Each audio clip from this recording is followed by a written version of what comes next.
the agenda, we will be able to go through and have public comment on each of them. For today, we'd like to ask for you, as always, to respect our code of conduct in terms of speaking immediately until when your time ends, making sure your public comment relates to the subject matter of that item, remaining respectful to each other in the forum. In order to participate, you need to use the little raise your hand function on the bottom of the WebEx screen, or you can dial *3 if you're on the phone, and that will raise your hand for us, and we'll call you. Or if you're in person, of course, we welcome you to speak here live in the meeting. If you have any trouble with that, please send Janae a message in the chat, and we'll get you connected. If you'd rather make your comment in writing, please send us an email to info@poc.lacounty.gov. Please don't send your public comments or any comments in the chat. Only the host, only Janae is going to see it, and it won't be logged as public comment since it doesn't comport with our Brown Act responsibilities. Buen día, bienvenidos. Se ha iniciado nuestra conferencia por WebEx y si le gustaría hacer comentario público o hacer una pregunta, por favor haga clic en la imagen de la mano que está en la parte baja de la pantalla y alguien le ayudará. Si está escuchando, si nos está llamando, está escuchando la conferencia por teléfono, marque *3 y eso levanta su mano en nuestra pantalla. Si está viendo en vivo por YouTube y ha escrito un comentario, no lo vamos a leer el grupo, entonces necesita conectar vía WebEx para hacer su comentario público. Le daremos 4 minutos para su comentario público y podemos proveer traducción. We'll be giving everybody 2 minutes for their public comments today, unless Chair Jackson finds that we need to change that for purposes of moving the meeting along. I'm going to call the roll now. Commissioners, please respond when I call your name. We are expecting Commissioner Canales, but she's not here yet, and we'll indicate to the folks attending virtually when she arrives. Commissioner Carrillo is not attending today. Commissioner Garcia-Lays? Present. Commissioner Kakani? Here. Commissioner Lewis, I believe, is not attending today, but he may be able to join us later. Commissioner Mundo? Present. Commissioner Terry? Here. And Chair Jackson? Great. And we are missing Commissioner Don Meredith today. He's excused attending the funeral of LA Sheriff Department recruit Alejandro Martinez, to whom I strongly extend my sympathies to his family and colleagues. And Commissioner Canales has joined us. So yes, great, wonderful. So we have a quorum. I'd like to share, Chair Jackson, a comment that Commissioner Meredith wanted to make today regarding the Reserve Deputy Probation Officers and their involvement at Los Padrinos, and he was sorry not to be at the meeting to be able to say this himself. Don's words say, "I want to applaud the Reserve DPOs for stepping up and providing significant assistance at Los Padrinos. Last weekend, and actually I believe we're talking about weekend before last, there were 8 on Saturday, 9 there on Sunday. They assisted in a variety of operations, interacted with staff, families, and youth in a professional and caring manner.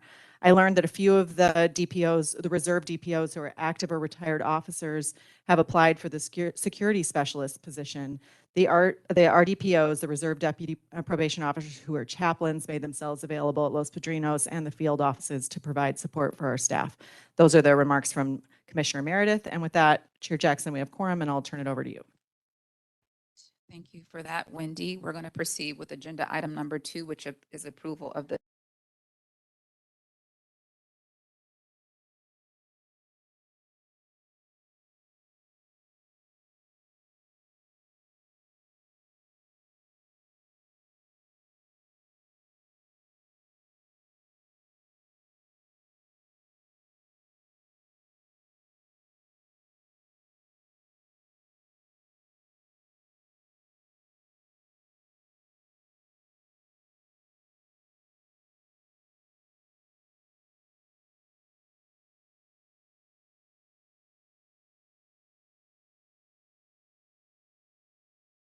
on the issues related to electronic monitoring on adults and juveniles within the Los Angeles Probation Department. If you'd like to participate or offer public comment on this item, please raise your hand if you're participating virtually.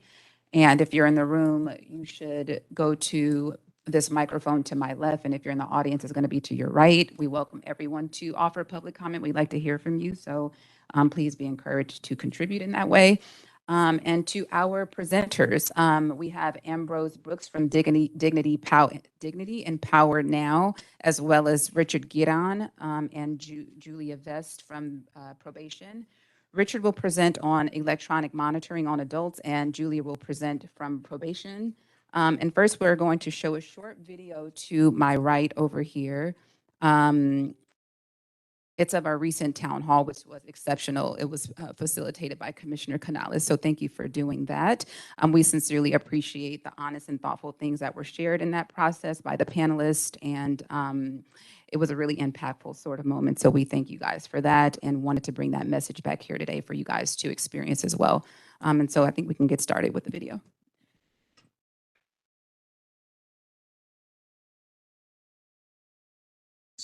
I spent 3 months on electronic monitoring as a condition of my release after spending more than 22 years incarcerated in prison in Illinois. So I was incarcerated when I was 18 years old, and the entire time that I was there, the only thing that I could think about was getting home to my family, being there for them like I couldn't be when I was incarcerated, and building a life and moving forward. But when I came home in December 2016, at the age of 41, I discovered that EM meant that I was bringing the prison home with me. So for me, it interfered with me reconnecting with my family or positively constructing life. One day, I remember my mom coming up to the school to get me because she got some notification or something that I wasn't at school, but I was at school. And so that almost caused me to get in more trouble. But thank God that my assistant principal in my school and my teachers, everybody was able to verify that I was in school that day. I was just afraid from what I was told that if I'm somewhere that I'm not supposed to be, that the police would, like a swarm of police would show up. So I was always looking over my shoulder. At the time, I was going to physical therapy for my broken legs, and I was getting stretched and all that. When they slapped that ankle monitor on me, I stopped going to physical therapy because I was embarrassed and I was ashamed, and I was like, "What are they gonna think when they see this big bracelet on my ankle?" And so I stopped going, and then that really hindered the progress in my recovery during that time. Ankle monitoring literally stopped me from recovering from very debilitating injuries. For me, electronic monitoring was less a stepping stone back into society than it was a stone around my neck. It impacted every single aspect of my life in a negative way. So when I did get a job, I was terrified that I was going to miss the bus and not make it home and get violated, or that I would be in a car and the car would break down and I would get violated. I go back to prison for it. So it's not just you that is impacted by these things, right? It's everyone that loves, everyone you love, everyone who's in the home with you. These things they turn your family members into prisoners and into wardens. Let's face it, kids already have a lot of crap that they deal with, trying to discover who they are. It can damage their self-esteem. It can, make them isolate themselves from people. It's a constant shame. You already feel bad about, what you've done or what you've been accused of doing. And then to walk around, it's like the scarlet letter. And like comparing it to like jail, for me, is it better than jail? Yes, but we can do much better than electronic monitoring. We could do pretrial services without surveillance. I would feel much more comfortable with a community organization, a nonprofit that serves the community, not surveilling me, not tracking me, but just checking in with me and supporting me as I go through court. There's a very big disconnect between community and law enforcement, especially communities of color. So I think we have to shift towards community-based services. 2:02 on Tuesday, August 1st, 2023. Is that the end? Okay, great. Thank you for sharing that content. And thanks again, presenters, for being here. We're going to leave it to you all to get started on this item. Ambrose, you'd like to start? Sure. Okay. Hey everyone, my name is Ambrose Brooks S. I use they, them, and their pronouns. I'm the campaign and advocacy manager at Dignity and Power Now. And I am so grateful to get to be here with you all this morning. My testimony or statements here today are informed by a lot of research that we've been doing in partnership with the UCLA Law Criminal Justice Program, and also our work with people who have been impacted by electronic monitoring and the cycles of mass incarceration here in Los Angeles. And so what you just saw was statements from the town hall, I believe last week or the week before, from Emmett Sanders, Sheila Nadd, Anthony Robles, who spoke to their experiences on electronic monitoring pre-trial, as a young person, and post-release. And what they spoke about was, the shame that they experienced, the physical harm that they experienced by being put on a monitor, and the limitations. But what we also saw at the town hall was their vision and recommendations for what a future without electronic monitoring would look like. Anthony Robles spoke to, thinking about alternatives to pretrial incarceration that do not involve supervision, and do not involve electronic monitoring supervision. And so I'm here to speak to some findings that we have discovered through a massive national literature review that we did, is comprised of various studies from Florida, Illinois, Michigan, Cook County, San Francisco, and here in Los Angeles. So, and definitely please ask me questions after I give the testimony. So, electronic monitoring does not serve public safety, and in fact, actually, it has a criminogenic effect. So much like secured cash bail,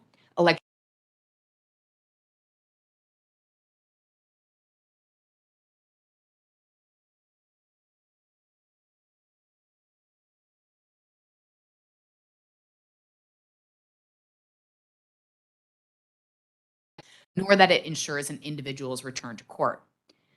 A 2017 study that reviewed all quantitative literature published on electronic monitoring since 1990 found that electronic monitoring does not have any significant effect on reducing reoffending. Studies on pretrial populations in Florida, Illinois, Michigan, Cook County, San Francisco, areas on the West Coast, and jurisdictions all across the country have all found that electronic monitoring does not reduce new criminal activity or failures to appear. And in some cases, it actually increases them substantially. In short, electronic monitoring deteriorates public safety instead of improving it. Electronic monitoring is a system designed to fail and a path right back to incarceration. Electronic monitoring actually has a net widening effect, pulling people deeper into the system as they are subject to numerous and vague conditions of supervision and thus are more likely to accrue technical violations. Electronic monitoring drives a vicious cycle of incarceration that places people behind bars for arbitrary and technical rule violations.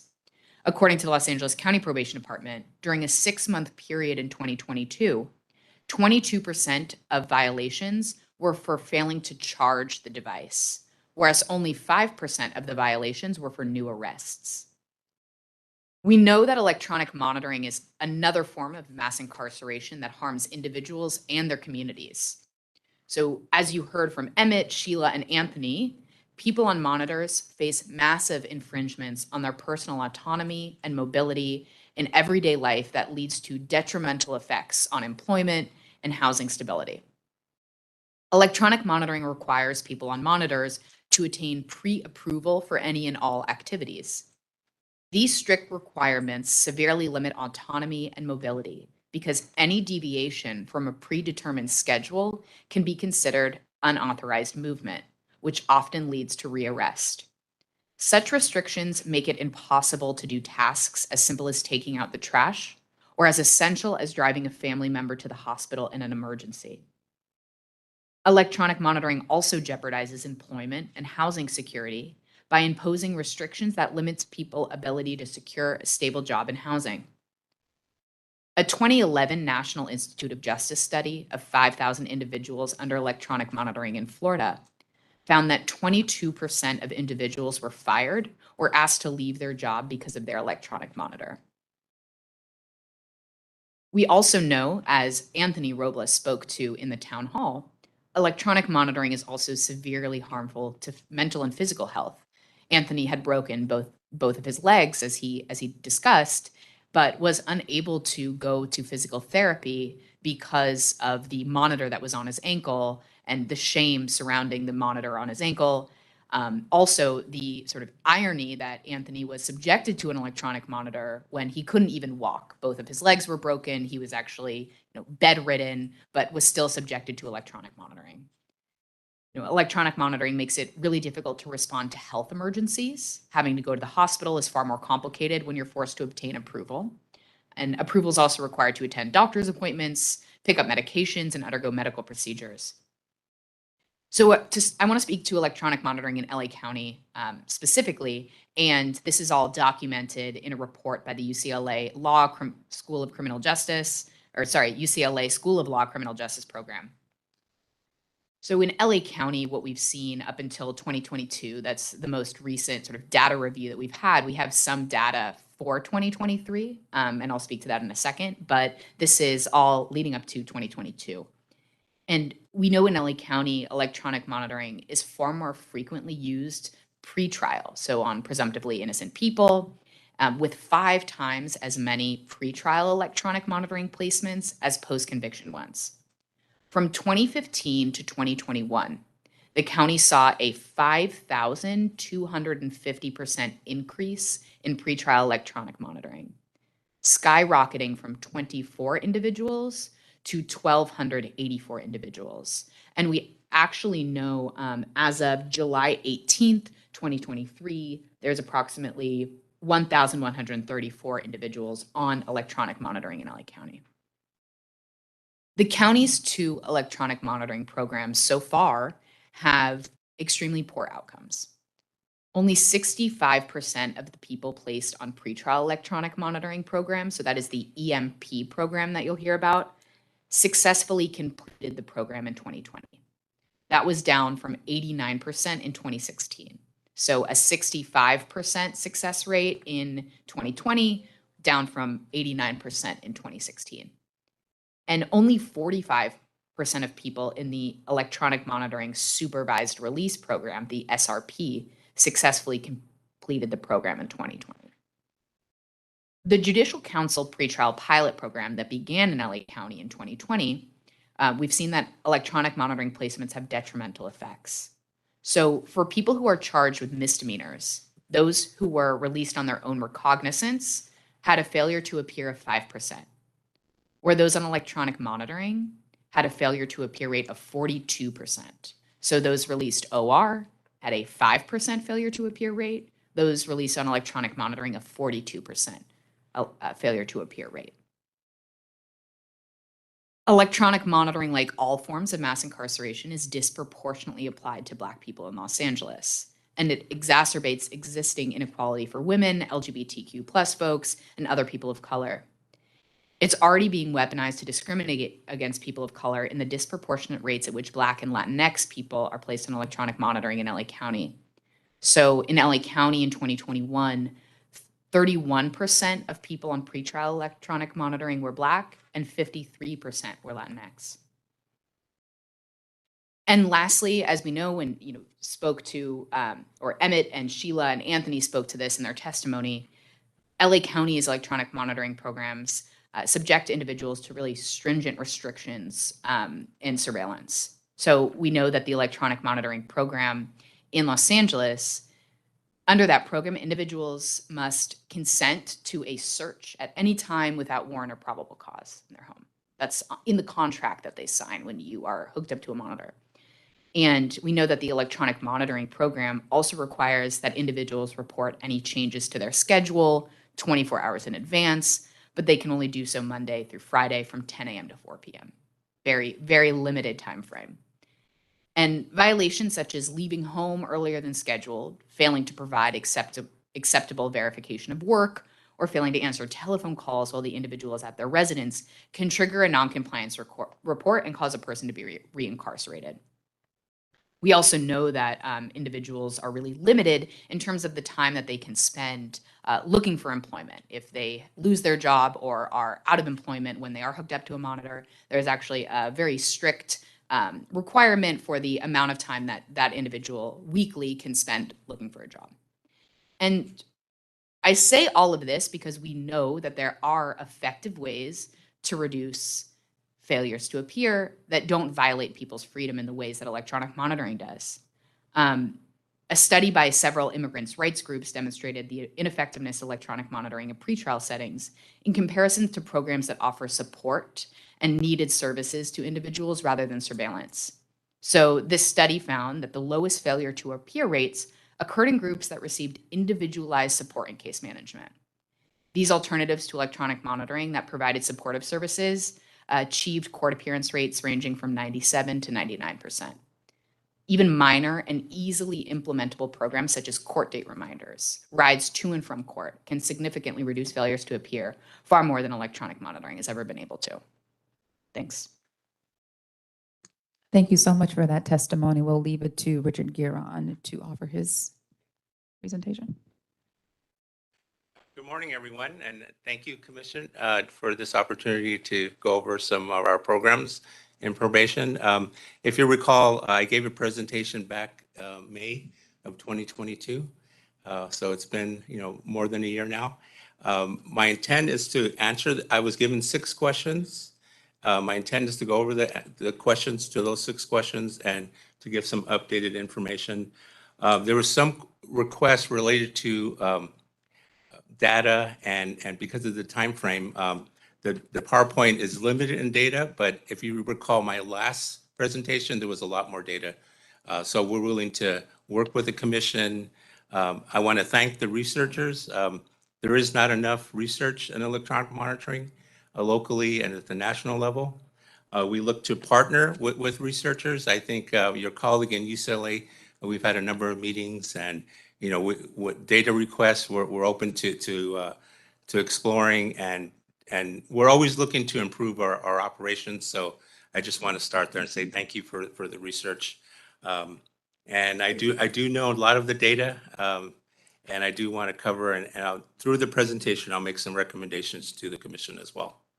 So to update and to make it not overly complicated, we do have pretrial electronic monitoring, we have adult supervision electronic monitoring, and we have juvenile electronic monitoring. So I'm going to cover adult. I have oversight of adult supervision and pretrial. Within pretrial, we have supervised release program and electronic monitoring program. And currently supervised release, so there's 270 participants. Next slide, please. And under electronic monitoring, we have 871. So the last time I was here in May of last year, those numbers combined were 1,141, and today they're at the time there were 950 when I was here in May, and now they're currently 11,041. So it's nearly a 200 increase, but it is interesting that supervised release has gone down, but electronic monitoring has gone up. So fast forward 13 months later, that's a change with the court. And to kind of go over some earlier foundation on electronic monitoring, these are alternatives to incarceration as somebody goes to court. So people go to court, their public defender, their attorneys, the DA, the court agree to releasing somebody on electronic monitoring. So if these individuals were not placed on electronic monitoring, there's a likelihood they would be in custody. So just wanted to share that with the group.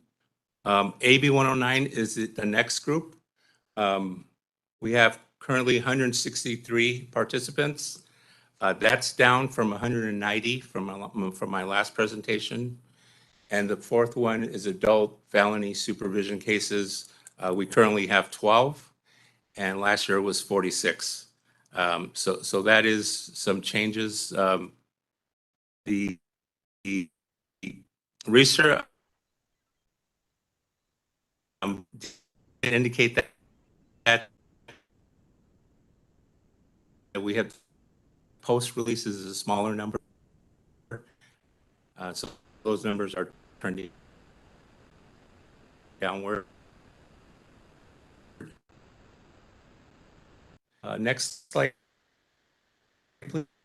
Are male of the 163, 161 are male, and we broke it down by race and age. And it's interesting that the majority of those on are of the age group 26 to 40. So it's interesting, 41 to 50 are this 44, and over 55, there's 24. But we'll be glad to get with the commission and create a data sheet.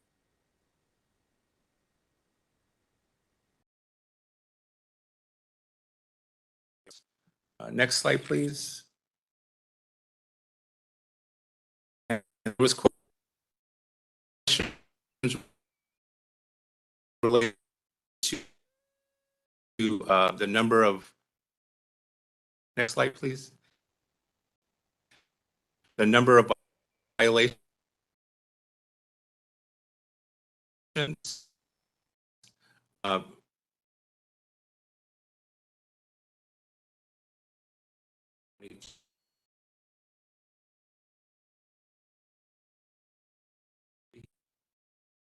Uh, there was 141 violations for charge, and there's other categories there for new arrests, absconds, tampers, failures to report, and then electronic monitoring. There was 1,493 for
supervised release and pretrial electronic monitoring. The answer is no. And under electronic monitoring, the sheriff post-release program, the answer is yes. There is an agreement signed, and they are subject to search and seizures. And with AB 109 and formal probation, yes, those that are placed on felony supervision are subject to standard search and seizure conditions. Next question. Can electronic monitoring devices be used for listening devices? And all four programs, the answer is no. The current technology doesn't have the capability to record or listen to individuals. And I'll be glad to have a demonstration on the device, maybe with the subgroup. But the current technology does not allow for recording or listening to individuals while they're on electronic monitoring. Those are the questions. I'll be glad to answer any other questions from the commission. Yeah, we're going to leave it to the last presenter, Julia Best, to now present. Hi, Julia Vest, Director of Community Detention, which is a community-based crime prevention program for youth. Let me know if this is close enough. So basically, I also presented at the same time as Mr. Garone about a year ago. And so this is updated information based on the last 3 months of data. And I had slightly different questions to answer. Basically, there's currently 125 youth on community detention. And just to give an overview, it's a program where the case carrying probation officer, in coordination with case plan objectives, support individualized service delivery within the youth's community. The goal is to reduce recidivism, protect victims, and support the youth remaining in their home, and rather than detaining. It's an alternative to detention. Can go to the next slide. Next 2 slides, actually. Thank you. So something that I implemented as a result of some things that I saw 4 years ago in the program is I felt that there needed to be codified the process and way that the community detention officers engage with the family and the youth. And many of them were already doing this, but I wanted it to be formally written. And so this is just an overview of some best practices that we implemented in the CDP program. And so I'll just go over a few of them, but it's to make sure that there's engagement right up front, that there's immediate, within 24 to 48 hours, contact in the home, that the youth understands what the court is expecting and wanting the youth to accomplish, and that's individualized to the youth.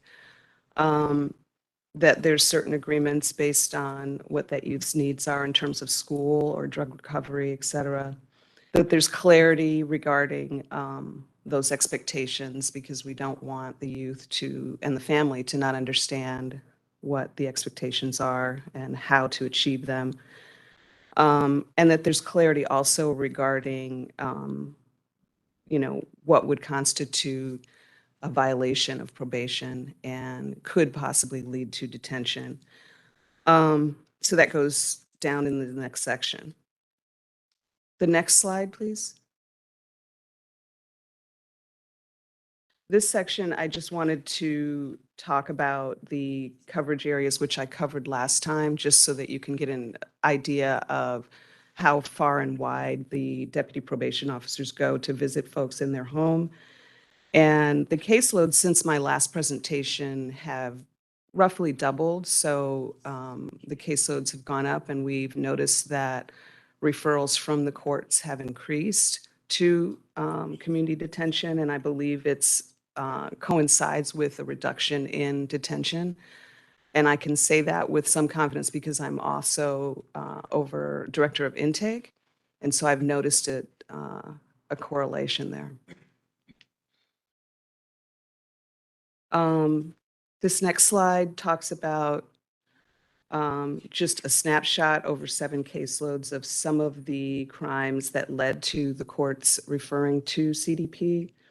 And it's quite a range, but what we have noticed over the last few years is that the level of criminality, or the criteria for being placed on CDP, some of the crimes have become more serious.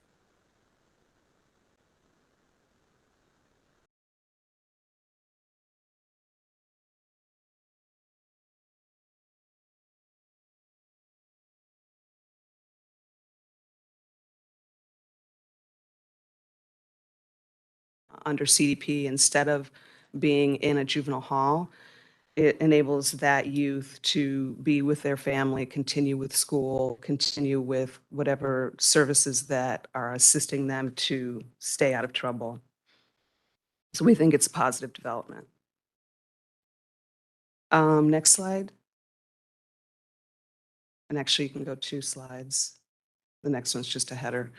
So some of the violations, I was asked to talk about some of the violations that led to us being required to detain youth. And the way this works is we usually get a court order, a minute order, that states if the youth commits any additional violations that we're to bring the youth before the court. And so this is just a list of some of those, a snapshot of some of those violations. Multiple truancies, fights at school, sometimes it's for a new offense, refusal to surrender a cell phone, gang activity, positive drug results, et cetera. But it is dependent upon the youth and what the particular commissioner or judge is wanting to see for that youth.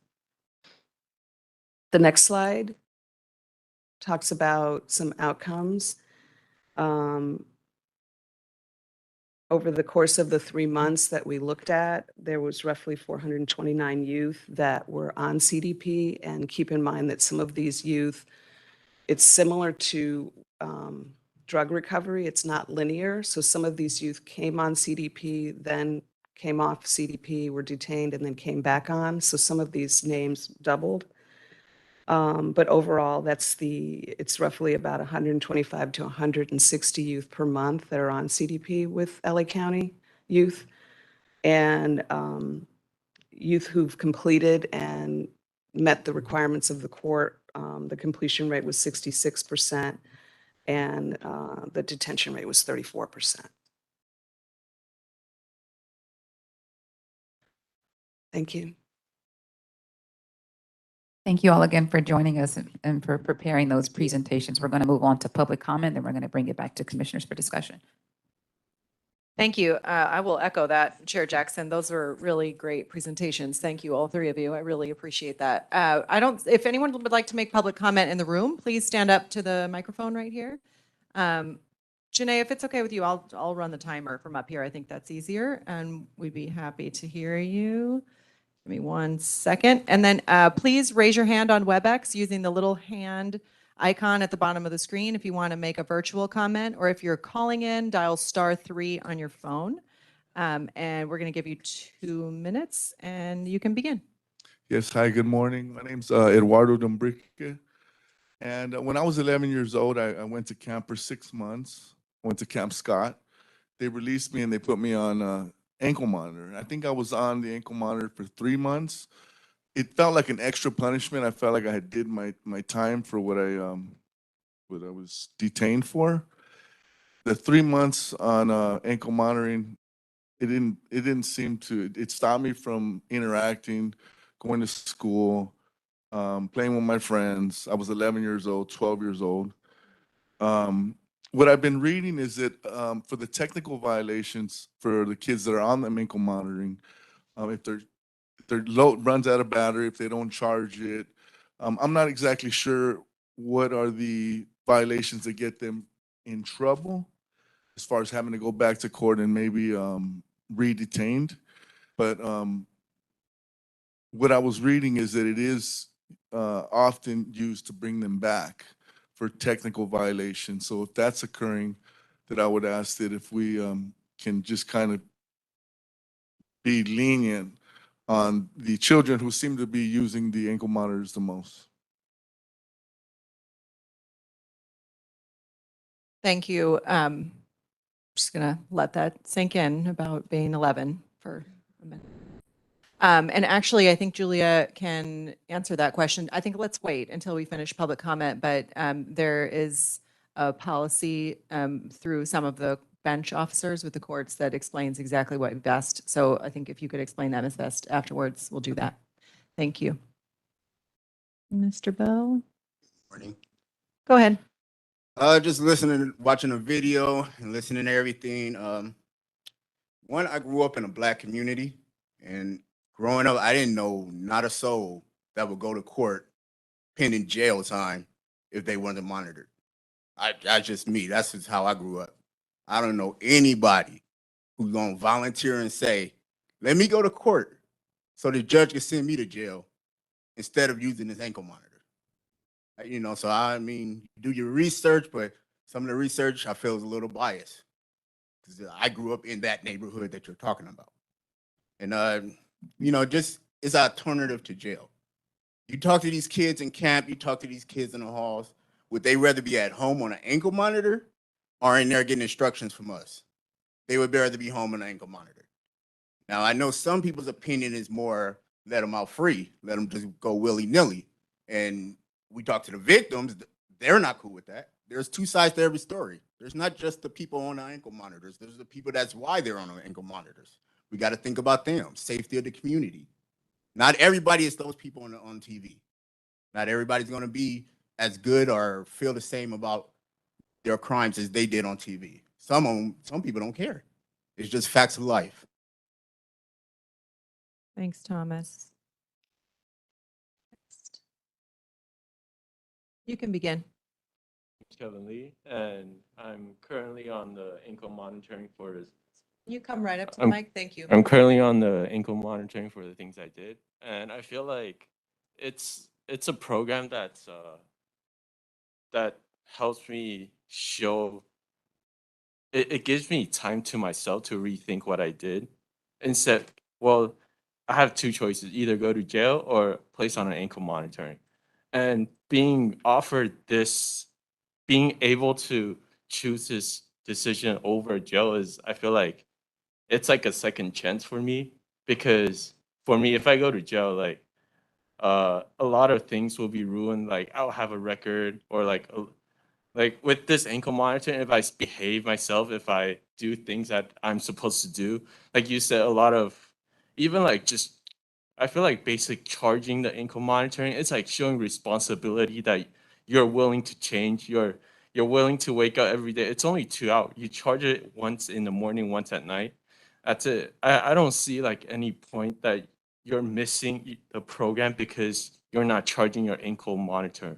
Like there's an outlet in your house, you can charge it anywhere. You can charge it when you wake up, drink a coffee. Like there's no reason for that. And I also feel like the report saying being placed on ankle monitoring will lead to more court or not appearing in court. I feel like that's more like a correlation versus causation. It doesn't mean like when you're placed on an ankle monitor, it doesn't mean that you're not gonna show up to court. It's just people who are being placed on ankle monitoring, they probably have like family issues, personal issues that it's more severe than people who are not being placed on ankle monitoring, that causing them to not being able to show up on court. There's a lot of different circumstances. That doesn't mean that this program is a bad program for the future, because especially if you guys take away this kind of program in the future, young kids, they're gonna make mistake and they're gonna be like, oh, we don't have any consequences. We're gonna keep on making more mistakes. And Thank no you one's very gonna- much. That's your time. I really Okay. appreciate you being here today. Thank you for coming. Morning, commissioners and guests. My name is Robert Kirshner. I'm a retired California Youth Authority parole agent. I was on the job from 1977 through 2006. So I've been retired about 17 years. And I'm also been a licensed private investigator since 1983.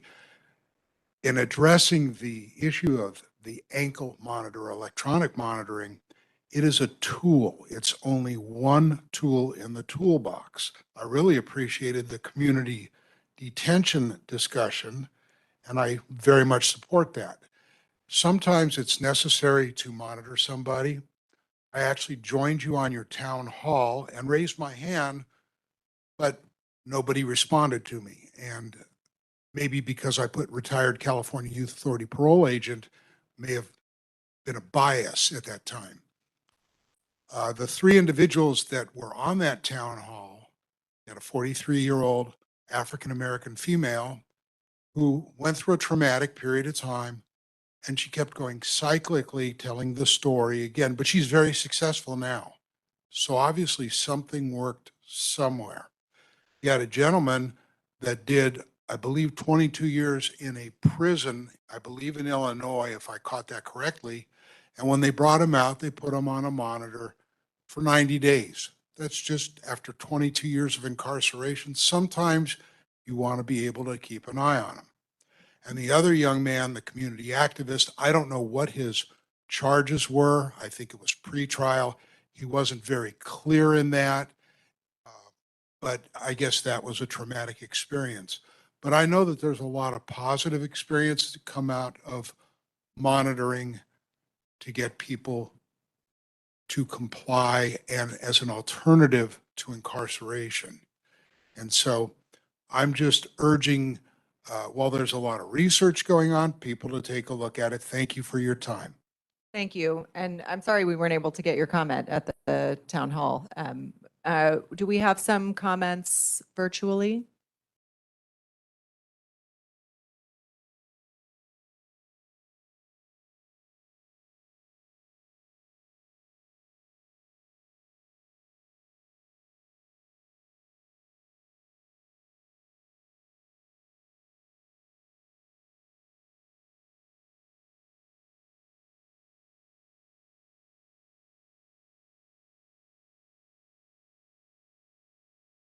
Okay, we're going to unmute the public commenters. Do you want to tell me who we're starting with?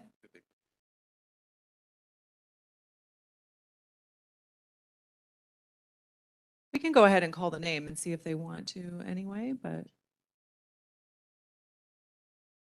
Oh, if you were dialing on the phone and wanted to make a public comment, please dial *3 again on your phone. That's the only way we can select you.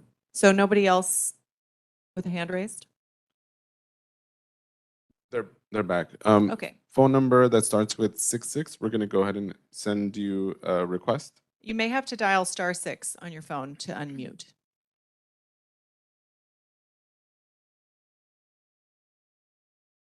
Can you try speaking? I think you're unmuted. The caller Morning. has raised your hand. AC Yes, Ford, Local 685. Can you hear me? we can. Please begin. Yes, good morning. I just think that the ANCO monitoring system is a great tool. It's very necessary and it's very needed. And again, let me just say this to you all. This is another tool that you all are attempting to take away from probation. And you've taken away other tools, and you see that those decisions that you have made or contributed to have caused nothing but chaos in our institutions. We're in trouble because of all the tools that you guys continue to take. And here we are today, you're talking about taking away the ankle monitoring. It's just going to be a disaster. And I think you need to bring in the victims and allow the victims participate in these sessions so that they can give their perspective on how they feel about some of these decisions and some of these motions that you guys continue to make. Thank you. Is that it, Janae? Okay.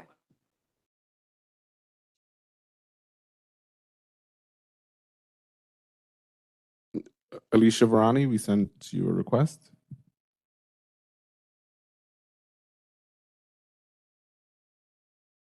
Everyone hear me?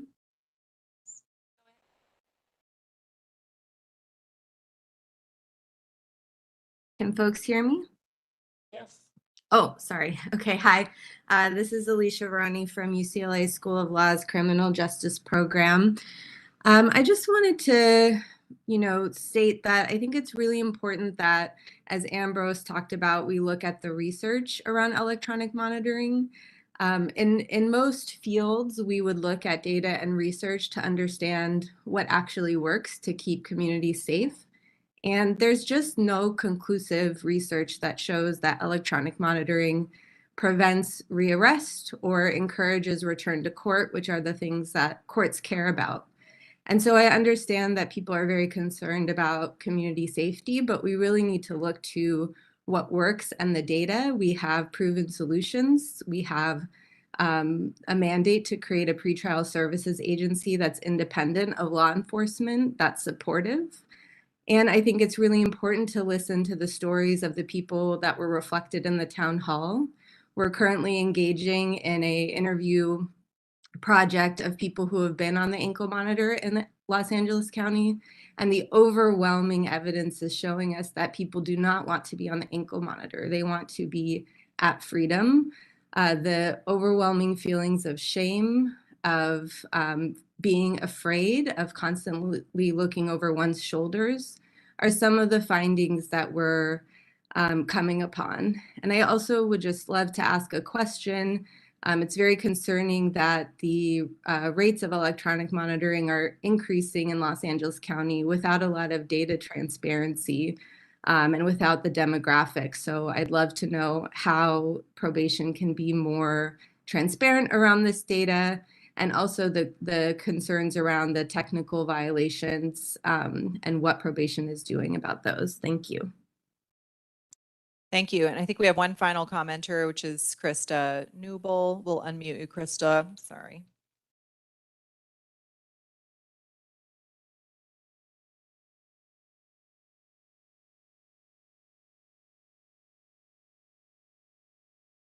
Ready? Krista, can we hear you?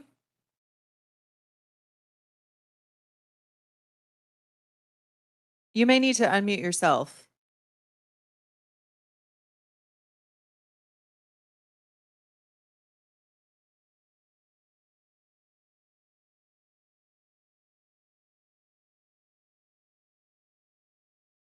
Does it show up as unmuted, Janae? Krista, can you try speaking?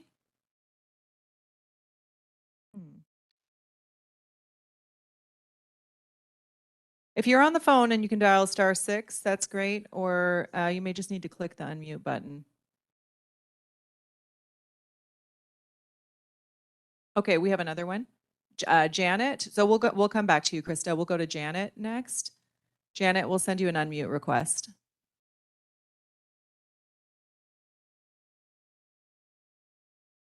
deprives presumptively innocent people of their fundamental. I'm going to interrupt you because we missed the first few words of your comment.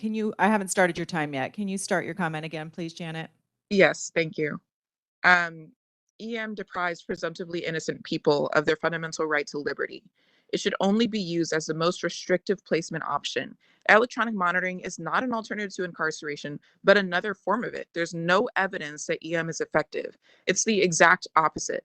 There's substantial evidence that EM increases the chance of rearrest, increases FTAs, and perpetuates a cycle of mass incarceration. Electronic monitoring perpetuates racial and economic disparities, imposes a burden on municipalities and on supervision. It raises serious privacy concerns. EM makes people prisoners in their own homes and adds so many restrictions that just surviving becomes almost impossible. These highly limiting punitive restrictions must be reflected as such by treating EM as the most restrictive condition of release based on the understanding that EM is tantamount to a digital jail. It's time we implement genuine solutions by providing housing, treatment, mental health support, court date reminders, and other types of services that lead to radical improvements in the life of those who are criminalized by the legal system and actually helps them. Electronic monitoring is not a service, it's a punishment. It's a particularly harmful extension of pretrial incarceration and not an alternative to it. There's no reason that anyone charged with a misdemeanor should be subjected to such policing when they otherwise would have been released on their own recognizance with standard monitoring. Electronic monitoring should be treated as invasive, restrictive digital prison that it is. Thank you. Thank you very much. We'll go, are we going to go back to Krista? Krista, can you try? Okay, great. You can be, yep, you can begin. Okay, I just had like two comments. One was that it seems like probation is being held accountable again for putting kids on monitoring, but in actuality, that's the judges that do that. And so I'm just curious, at what point are you guys going to bring bench officers in or have a meeting with bench officers to share these concerns, because they're the ones who make that final decision, as well as when we talk about the I guess we're going to call recidivism or technical violations, or when they go back in. Those are also mostly from the judges, because on the minute order, it will say violate on the first offense. Those are things that you should take up with the judges in these causes, as far as having extra time, giving chances, because those are actual orders on the minute order. So again, I think you should bring the bench officers into these conversations, because probation has no control over this area in which we're trying to deem unfair. Thank you. Thank you. Okay, we've got Yvette.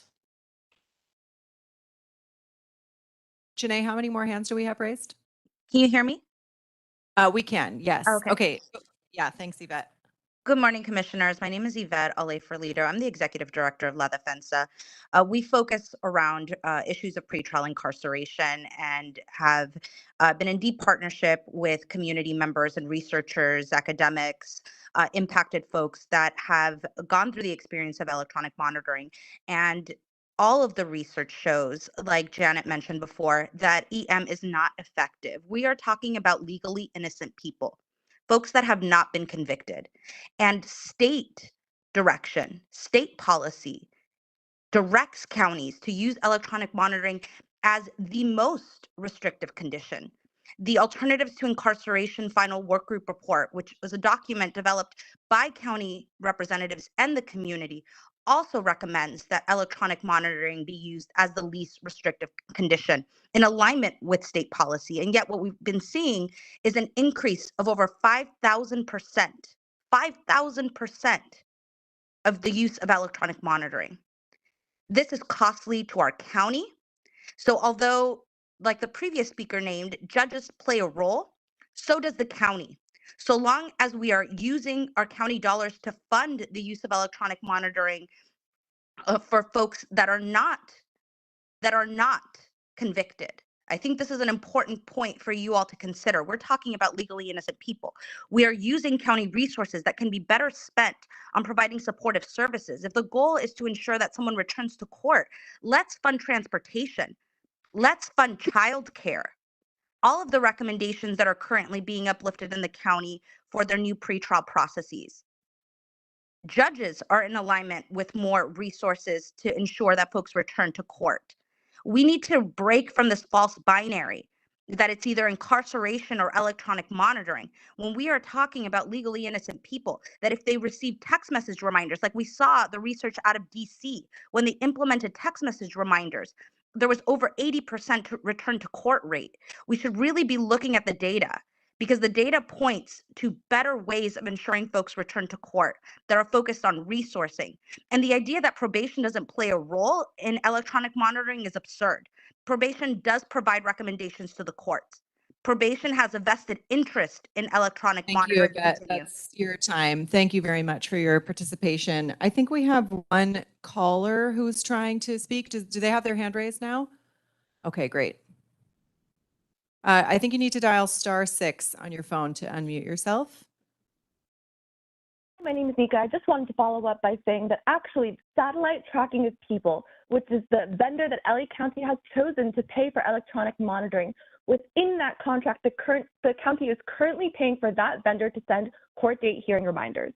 The inability and lack of evidence, not only on the data from this contract, which has been renewed again and again and again, the lack of transparency, the lack of ability to understand whether or not the vendor is sending those court date reminders, which I believe we can all agree that there's no way that is happening, is leading not only to more business for satellite tracking of people, a subsidiary of Securus Technologies, a company that is owned by Tom Gores, the billionaire who lives in Beverly Hills and owns private Detroit prisons, has a perpetual line to a contract with the county because there's a demand for more and more of its service. I also want to mention this is the exact same vendor that the county just agreed to move away from by making phone calls in LA County jails free. So if we understand the slow progress towards that commitment and the slow progress to move away from electronic monitoring, which time and time again is proven not to work, must be understood who is making profit and who is benefiting from this system and what network of people are they in. I also want to raise the fact that within 3 business days of when this contract was signed, there was supposed to be a report on the outcomes of it, an evaluation of how it was decided upon to give this vendor more and more county dollars. I also want to say that what will happen with the data from the contract, from the people who participate in electronic monitoring, is that it will be available, this is a quote on page 71 of the contract, it will be available to law enforcement for criminal behavioral analysis, which will feed into predictive policing and risk assessments. These are the exact tools that the county in the ATI roadmap has committed to moving away from. And this contract and this decision for electronic monitoring represents an exact reneging of that commitment. Thank you. Thank you. I think that's all of our callers. Yes? Okay, I'll go back to you. All righty, thank you all for commenting. The diversity of perspectives is certainly welcome and appreciated. I'm going to leave it to commissioners to chime in with any questions or comments you have about relating to the courts. Yeah. Julie, if you'd like to speak to that. Just to clarify, there were two comments that had questions about the detain on first rules. If you could just help explain how that interacts with Sure. probation's community detention program. Okay, yes. So the technical violations, I listed some in my presentation, just so you can get an idea of some of the ways that youth have to be brought back to court. And basically the way it works is when a youth is placed on CDP, we receive court documentation, or what's called minute order, that will either indicate the things that we need to attend to individually, or it will say language detain on first. And what that means is that we have to, as probation officers, we have to go and either ask the youth to self-surrender, or we have to go and pick up the youth to bring before the court. And detain on first means detain on first violation. So it can be pretty strict, but we are required to follow the court's orders.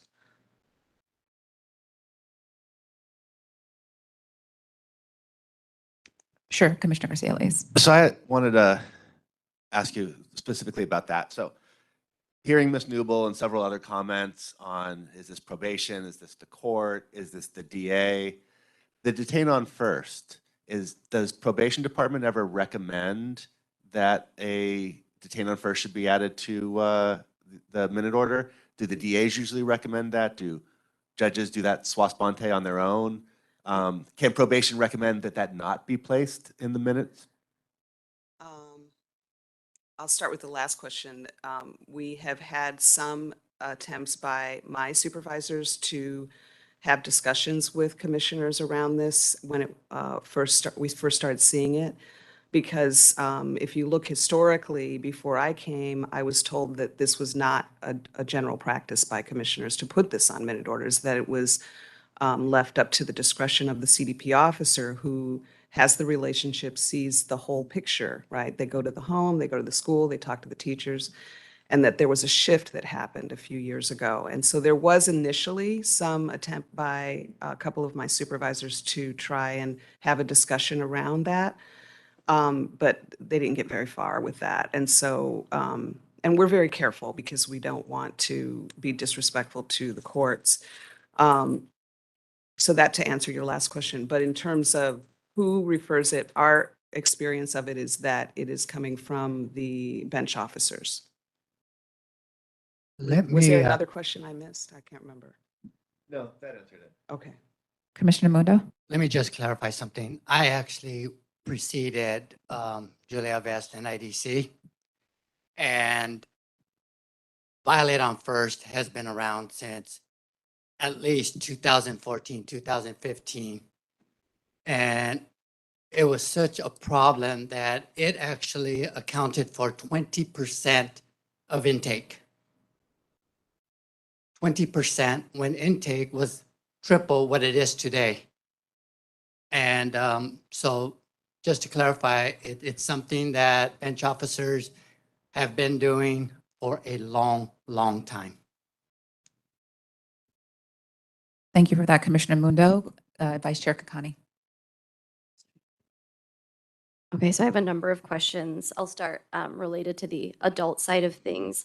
I'm looking at this packet, these slides that were provided, and listening to your presentation that specific client demographics are not tracked. Is that a current thing? Because in looking at the report from UCLA, it's very clear that at least from 2015 to 2021, there is demographic data related to the number of Black, Latinx, white folks that are currently subjected to pretrial electronic monitoring, also related to gender. So just if you could clarify. Sure. I mean, for this presentation, we weren't able to pull it, but we have provided it to UCLA, and we'll be glad to provide it to the commission as well. So it is tracked. It's just that. Well, it's available. We have it. There's a case report, so we do pull it from a number of reports. But the probation department doesn't currently track that data to No. check trends or anything of that nature. Okay. And then related to these, especially the pretrial stuff, just lifting up what Yvette shared, that these are legally innocent folks, right? That we are monitoring in this way and surveilling in this way. Is there any data on the offenses? I don't know if I missed that in here, but data on the offenses where this is either recommended by probation or ordered by the court? Yes, so I would like to get back with the commission and you tell us what reports you'd like to see. But I've yet to see something like offense-driven. So that's just one example. And so we could create a data sheet with more layers to it. Okay.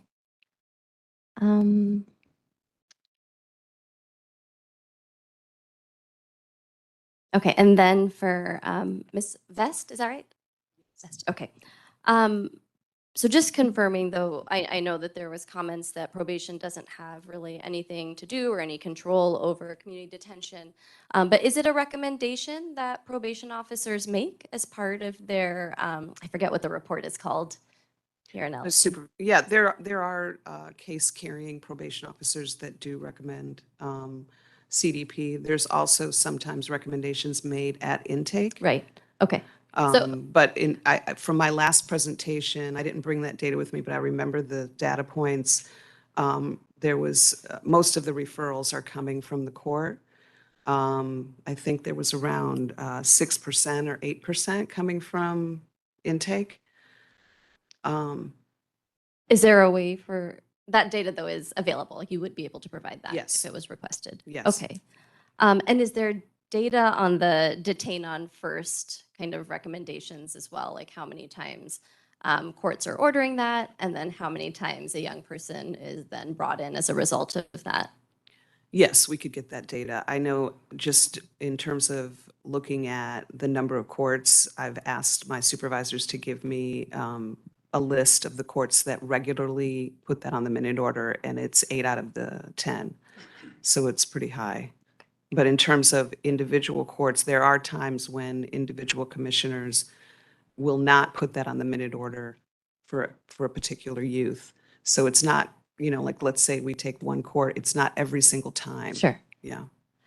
And then the presentation that you shared doesn't contain any demographic data. Is that something that you would also be able to share or that you have access to? Yes. And then also just related to that data ask, is there data related to like pretrial recommendations for CDP and what offenses? I mean, I know that you shared kind of a sampling. Yes, and actually we were asked to provide that at the last presentation, and so I had a graph that showed pre-dispo and post. Yeah. I wasn't asked for that this time, Okay. so I'm sorry. No, that's okay. But Just, yeah, I can provide that. okay. And then is there any sort of like manual or I don't know, like training guide? And I only ask because as I'm reading kind of the violations that led to detention, right? Some of these feel wildly arbitrary, like multiple truancies.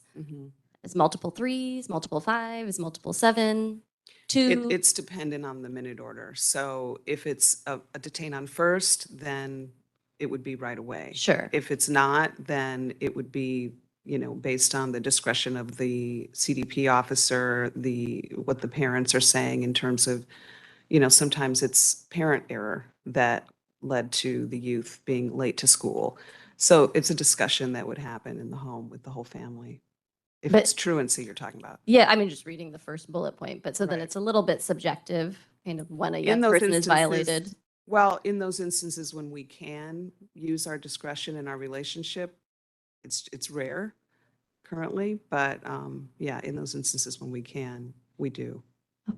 And yeah, sorry, I'm just reading some of these other ones again. Just wanted to name how arbitrary some of them feel or sound. Just argumentative with PO. Like, what does I don't know what that means. My kids are argumentative with me all the time. So just is there like some sort of standard or like a definition of what it means to be argumentative, or is that just also like a gut check from the PO? Well, we have the best practices in terms of our training of CDP officers to try to engage and try to show grace at all times with the families and to try and talk with the parents about what, some of those obstacles are to some of that behavior. But I would have to look at that particular case. I just took a snapshot because I know that I was asked to give an example of some of the technical violations, but yeah, I would need to look at that particular case to know more. Okay. And then correct me if I'm wrong, but I thought that, probation was kind of moving away from at least detention as it relates to kind of these like technical violations, or I don't know, like whether on first glance, right, someone would be recommended for detention for truancy or smoking on school grounds if they were brought to court for that as part of like an initial petition. Absolutely, yeah. And we, for the most part, are not recommending detention. We're following the orders of the court. We're trying to have influence. We're trying to write a report that's comprehensive so they can see the full picture. But we still, if we have it detained on first, we have to follow it. Right. Yeah, I guess if there could be some distinction created in like the data that's provided, I don't know how that can be done, but just in terms of like when detained on first results in an incarceration or a detention versus kind of like a seemingly subjective recommendation, or I don't even know what the correct term is, like whether like the PO determines that this is a violation and then brings a young person back, because I don't know, maybe argumentative with PO is something that's connected to detention on first. Sorry, what was it called? Detained on first. But I don't know if that's more connected to just like something that's created by the PO, like an expectation or something of that nature. And then last question I had was or actually I have two last questions. There's like an engagement section in here. Yes. Yeah. And it says added conditions will be explained.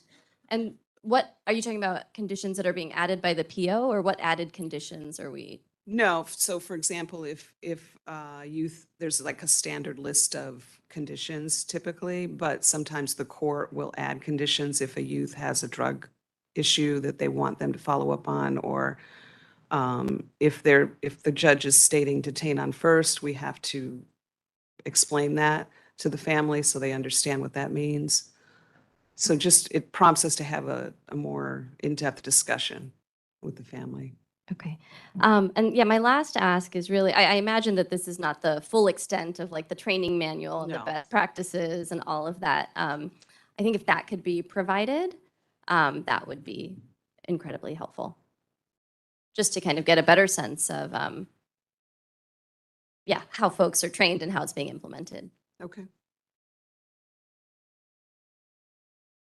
Other commissioners? Commissioner Canales? Thank you, Chair Jackson. Yes, I just want to say, as we look into this, I'm not here to take anybody that is incarcerated to take their choices away. But I do think that it's important that we ask questions, that we look into why there's over 1,000 violations for batteries. And I do have one question about this report right here. I noticed that it has Buena Park, Placencia, Yorba Linda, Fullerton, and those are all Orange County, but does LA County also have jurisdiction over these areas? We have the cities that are listed, yes, we do visit families in those areas. Oh, it really threw me off guard. I didn't realize that. My nephew committed suicide in Buena Park while on electronic monitoring. And I always used to say, but that's not LA County, you know, that was Orange County. And it became so invasive in his life, you know, where they made his life impossible. And he had a girlfriend, and although that weakness of suicide should not be acceptable, and I understand that, and that's not to be, it just threw me off when I saw Buena Park there. And I'm sorry. I was not expecting. Shit. But I'm so sorry. And I just wanted to ask Ambrose, in your presentation, is there any more requests for data that you've been?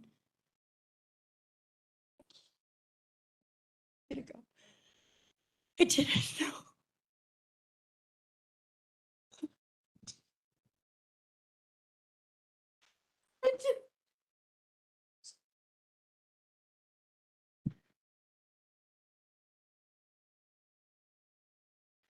Please excuse Commissioner Canales and allow her some time.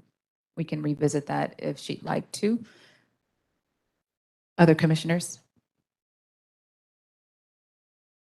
Commissioner Terry? Just to clarify that it's if the youth is living in this area but committed the crime in Los Angeles. To her question regarding. That would explain jurisdiction. Yes. Okay.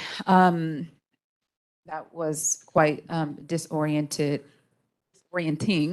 but we will move things along as long as commissioners don't have any further comment. Do you? I do. Okay. So I don't.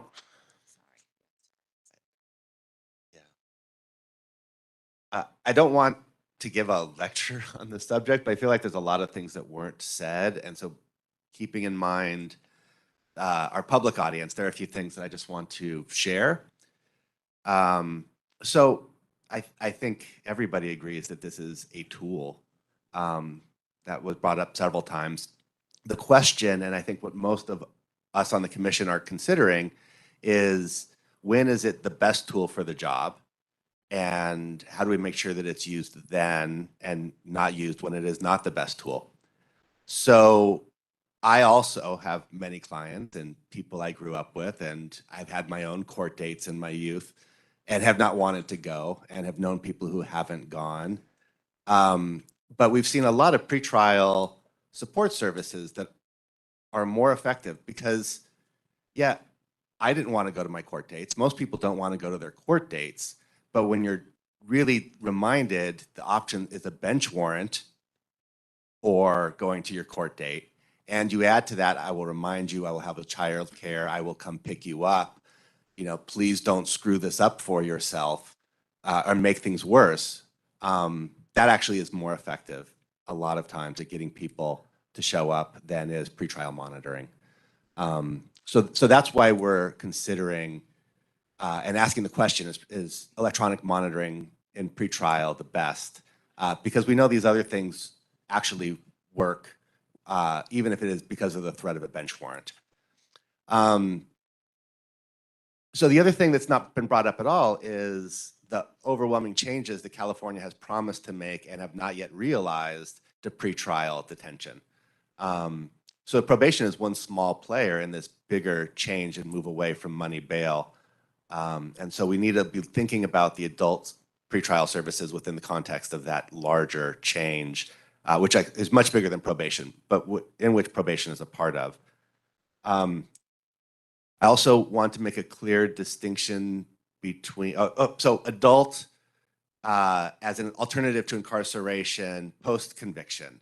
And that's what Commissioner Canales was saying, not wanting to take away anybody's choices. One thing I thought, and I've always looked for, is I've wondered if house arrest is disproportionately offered to white defendants. And I think I heard a lot in the discussion, this assumption that if more people of color are on monitoring, at least post-conviction that's an evidence of racism in the system. I actually was thinking just the opposite, that if only white people get sent home and people of color remain locked up, that would be the evidence of racism. So the issue of racism and detention and alternatives to incarceration are much more complicated than maybe some of the comments I was hearing. And then finally, I wanted to separate this from the youth issue. So it's a whole separate set of laws and policies involving incarceration of youth. And I'm of the mind still that if this is a tool that would enable us to reduce the population at Los Padrinos, we need to pursue it more, frankly, regardless of whether or not it works, because it couldn't possibly be worse than what's happening at Los Padrinos. And then, and the last is the issue of net widening. So I think what we've heard, especially with the youth, is what may be happening is both. It is an alternative to incarceration and there is net widening happening. And I think it seems to be an alternative to incarceration, looking at the seriousness of the offenses, but net widening when looking at the increasing numbers. And net widening, for people in the public who don't know what we're talking about, means rather than people who would currently be incarcerated are on electronic monitoring, that rather what's happening is that all those people who would have been incarcerated are still being incarcerated, and a whole nother group of people are subject to electronic monitoring who would have otherwise not been subject to any restrictions. And I would really hope that the department makes net widening, understanding net widening a top priority. So rather than hearing from us particular data requests, what I would hope that the department would do is figure out what data it needs to collect that maybe it doesn't collect. How do we measure net widening? And how do we look at recidivism and the safety results? You know, the commission can ask for data, but we don't have really the capabilities of a UCLA or access to the unrestricted data or the ability to collect the data the way the department has. So I would hope the department would make a goal for itself of understanding whether or not net widening is occurring and whether or not there's a public safety benefit to these programs, so that sort of actual recommendation or usable conclusions could be made rather than just trying to provide raw data to people who may not be able to process it and it's not what we want, and but I would love to see conclusions from the probation department. It's been my big criticism of the bench that they seem completely unconcerned with whether or not anything they do works. And that's also a criticism I think that is fairly offered to or leveled at the department a lot of times too. So that's all I had to say. Thanks. All you had to say was great. So thank you for that. I appreciate you kind of like reminding us that, yes, this is being framed as a tool, but what we're losing, or maybe what some of us are losing in the effectiveness is what's in question. And that's what we're trying to better gauge. And I think having access to data to analyze the effectiveness of this program is what we need. Sounds like this information, a lot of it is available and there's a willingness to provide that to us. We appreciate that. I am going to make a formal request for some of this not some of it, as much of it as you can provide. My question though first is, Commissioner Kakani, have you looked at the data request? Does it include all of the things that it doesn't? Okay, so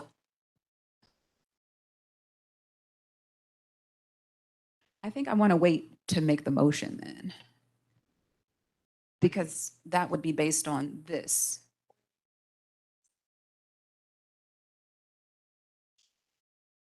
Okay, because I don't plan on reading this. Okay. It's pretty exhaustive. So, okay, so I'll do this. I will make a motion, and then anything that Commissioner Connie wants to add to that motion, Wendy will help me with that. Yes? Okay, so Are we done with the discussion, or is this just in the middle? Because I know Commissioner Terry had questions, and I have a couple questions for the presenter. So is it? yeah, the motion doesn't conclude the agenda item. It's just one thing that it's a business that needs to be done. What's that? Yeah, okay. Okay, so I'd like to make a formal motion to the probation department to provide the data that is included in this sheet that is attached to the agenda It's going to be modified, but this is just maybe a general request to provide all the data around electronic monitoring. Is it as simple as that, or? Yes, except that it's not attached to the agenda yet, but it will be. So, and we will provide it in writing to you so that you have a copy of it. The request would be much more buttoned up. You'll have all the specifics that we need in order to move along. So that's considered the first motion. Does any other commissioner want to second that?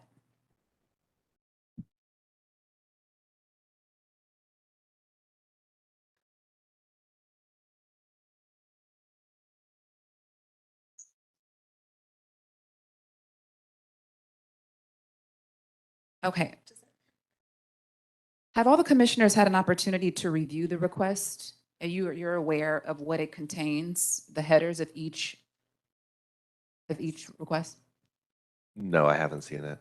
Okay, so would you like to take a moment to just kind of review it? Thank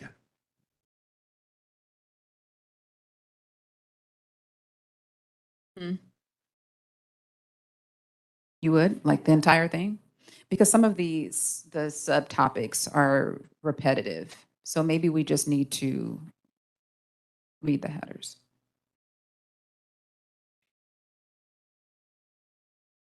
Okay, okay. I like it. Okay, thank you for that.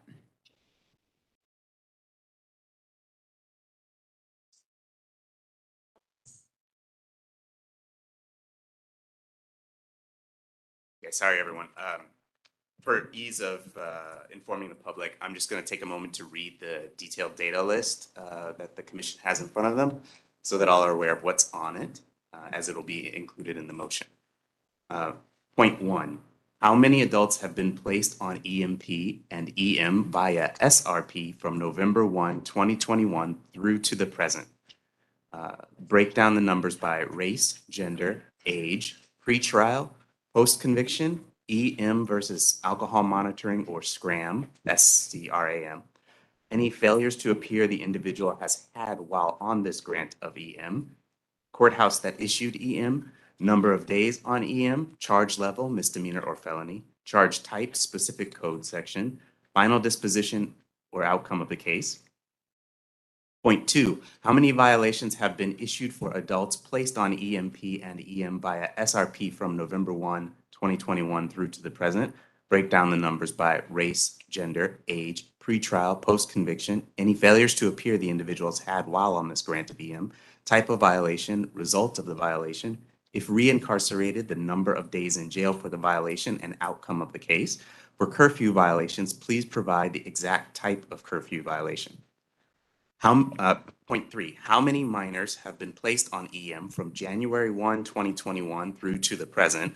Break down these numbers by race, gender, age, pre-adjudication, post-disposition, EM versus alcohol monitoring or SCRAM, any failures to appear the individual has had while on this grant of EM, courthouse that issued EM, number of days on EM, charge level, misdemeanor or felony, charge type, specific code section, final disposition or outcome of the case. Point 4, how many violations have been issued for minors placed on EM from January 1, 2021 through to the present? Break down these numbers by race, gender, age, pre-adjudication, post-disposition, any failures to appear the individuals had while on this grant of EM, type of violation, result of the violation, if re-incarcerated, the number of days incarcerated for the violation and outcome of the case. For curfew violations, please provide the exact type of curfew violation.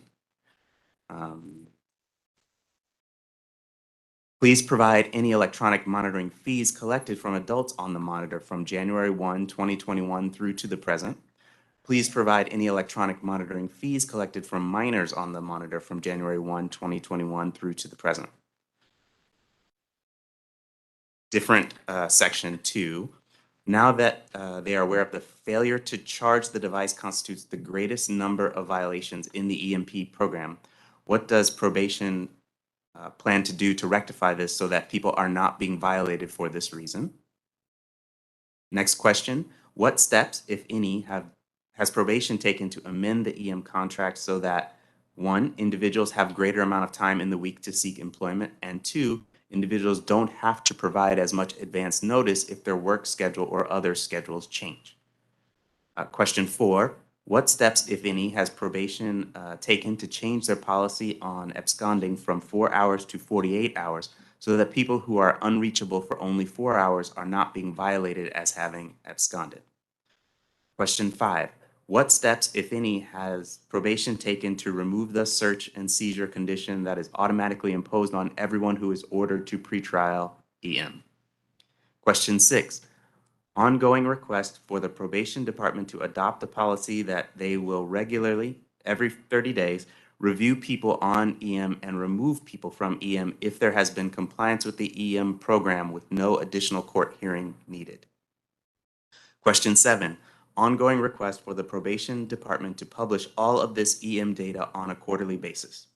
Question 8, what is the capacity for the EM devices to be used as listening devices? Even if the function is turned off, do the devices have the capability to listen? And those are the questions presented in the electronic monitoring data request. Thank you, Stephen. And so that document has now been uploaded to the agenda, so the public can now see it attached under this item. Is that true, Janae? It will be. The Wi-Fi is running a little bit slowly. And we will also provide it to you all. And then I'm going to read in the list of items that Commissioner Kakani has asked to include on the youth side. And Ms. Vest, don't worry about writing this down. We'll send it to you in writing as well. So that includes the data around the percentage of recommendations to CDP made by probation. That's the data that was provided before, so an update on that data. The average length of time youth spend on CDP. The detain on first data, including the number of courts that do it and how often the violations result in detain on first. The demographic data, including race, ethnicity, gender, SOGI status, and pre and post dispo status. The manual or training guide for the CDP program, and then adding in the number of young people on predisposition CDP who have their case dismissed. Got it? Thank you. Impressive that you were able to capture that, Wendy. And County Council, thank you for initiating that and for itemizing the request. I'd like for you all to accept that as the formal request for information.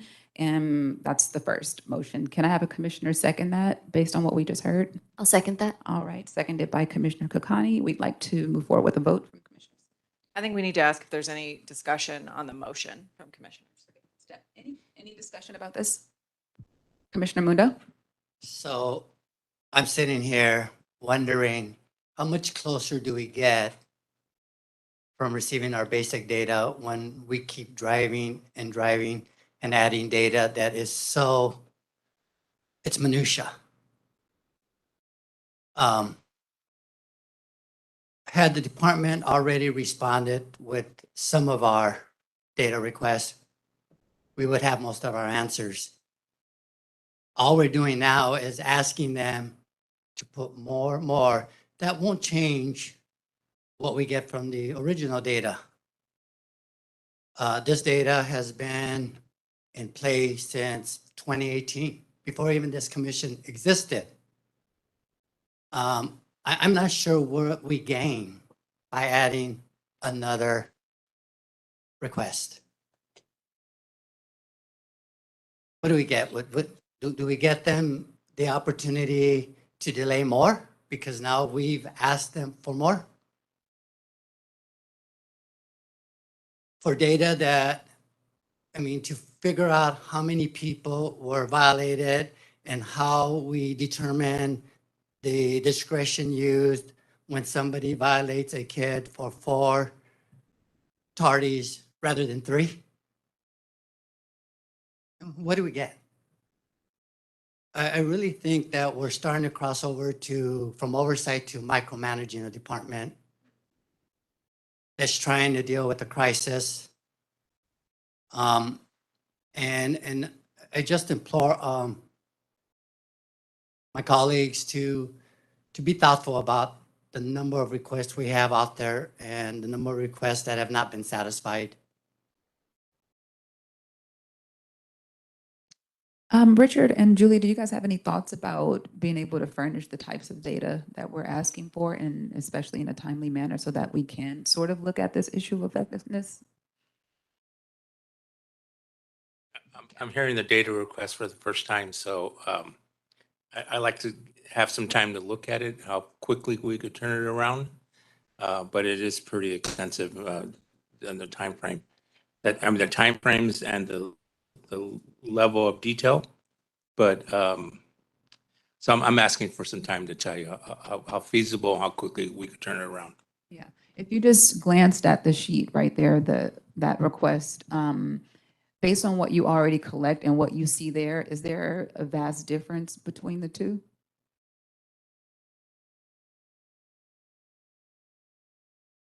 Sounds like there's quite a bit of information that you guys are already collecting, but maybe we have not made the sufficient request to be able to get that in time. Well, there's some detail that we don't necessarily capture. So it's going to take some work, like misdemeanor versus felony, court locations. Again, I need some more time to review it, but many of the data, what we have, we'll be glad to present as quickly as we can. But a lot of this we don't track, so we'll have to pull it, and it's going to take some time. Okay, thank you. If I could add, one of the things that Dr. Gongora and I have done over the last year or so is, after a request is made like this in an official meeting, meet informally with probation to go over the request and remove, adjust, edit certain elements that are particularly burdensome and without a big payoff.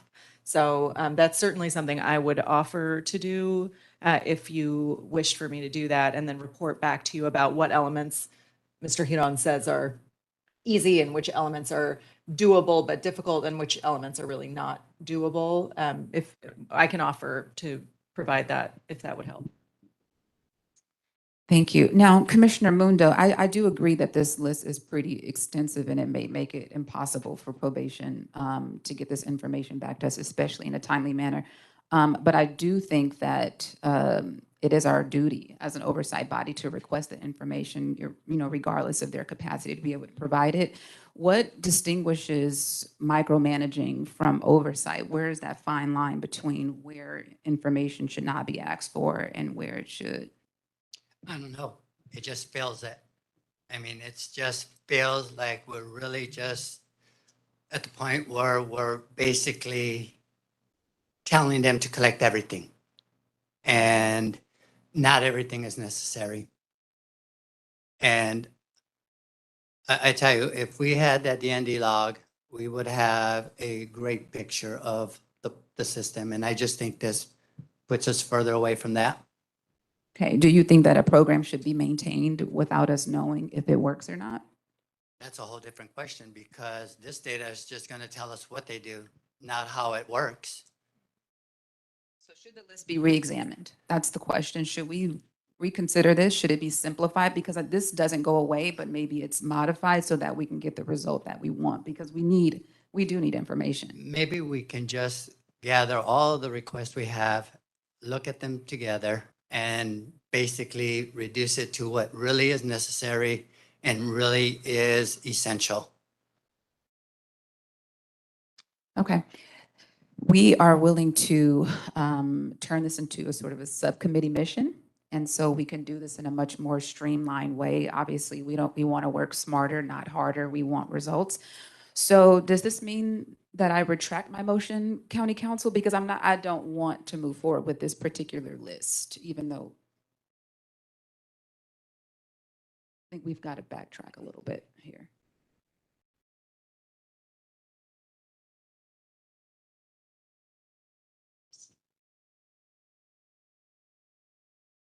I think technically the motion has been made, but I think you do have a second. So I think you actually now have to take a vote. Then nothing stops the commissioners, those from voting no, and then presenting this in a different way, essentially saying you want to bring it back and have it agendized for the next meeting. That's totally an option. But I think you do actually have to answer yes or no once you've had the second. Okay, let's tie that end. So I am going to, oh, okay. I just, sorry, I just wanted to like make a comment and respond Yeah, really yeah, yeah. quickly. The issue of state surveillance to me does not feel like one of minutia, right? We spend millions of dollars on surveilling, incarcerating, supervising people without any sort of accountability for the systems that kind of create these consequences and these situations. And this idea that, you know, probation is in a place of crisis and therefore we shouldn't be asking for this information doesn't feel, you know, terribly fair for the folks who are experiencing this, for the folks who are on electronic monitoring, for Commissioner Canales' nephew. Like, this is not some small issue. This is not minutia. We spend $1 billion to fund the probation department. We should be able to ask these questions. We should be able to get this data. Whether probation chooses to answer, whether they choose not to collect that data, we have an obligation to the public who is subject to these forms of surveillance. We have an obligation to the public who spends their tax, or who don't really have a choice, but whose tax dollars go to these institutions and these systems. So I don't know. I disagree with this idea of breaking this down, streamlining it. I think this is incredibly straightforward. And if anyone, I don't know if folks have taken the time to read Ms. Varani's report on pretrial electronic monitoring, but the story that it tells is one that makes me think that every single one of these asks, and then some, are incredibly vital. So I just putting that out there. So I agree. And today Commissioner Lays taught me something, net widening. We always talk about the public, but in this arena, we make it a small group. Mr. Leader Day spoke about the positives of surveillance. And I can guarantee you that a lot of individuals who would be incarcerated would talk about it. I get that. The issue is the minutia. It's the data we're asking. And, you know, I try not to be emotional about this because this is serious stuff. It takes a controlled emotion to be on a board like this and to make decisions that actually get us somewhere. And so I apologize if you think that I think the issue is minutia. I do not. I think it's a serious issue. And I think that the bench officers should be here explaining their use of it. But for today's purpose, I just think that this request just gets us further away from where we have to be. So what I believe is that part of this compromise, right, and modifying the request, maybe streamlining it, as I said, was accepting sort of some of the limitations that come with working with probation. We got to be realistic about what our experiences have been, and we just don't get what we need most of the time. So is there a way for us to not eliminate this entire thing, but for the sake of getting timely information, is there a way to streamline this so that we can move that along, and then maybe at a later date, this could be like an outstanding request and have a deadline associated with it, not months long, but, you know, a reasonable timeline to be able to gather all of these things, but maybe in the near future, there's a way to sort of reduce this a little bit for the sake of getting what we need. Is that reasonable, Commissioner Kakani? No? Yeah. Well, we have to vote anyway, so it's going to be everyone's choice to sort of vote in favor of kind of coming back to this, or, so yeah, let's just do that, unless there's more discussion on this. Just a clarifying question. So if we're saying no, not this current list, we're saying yes to having a soon to come follow-up meeting to kind of narrow it down?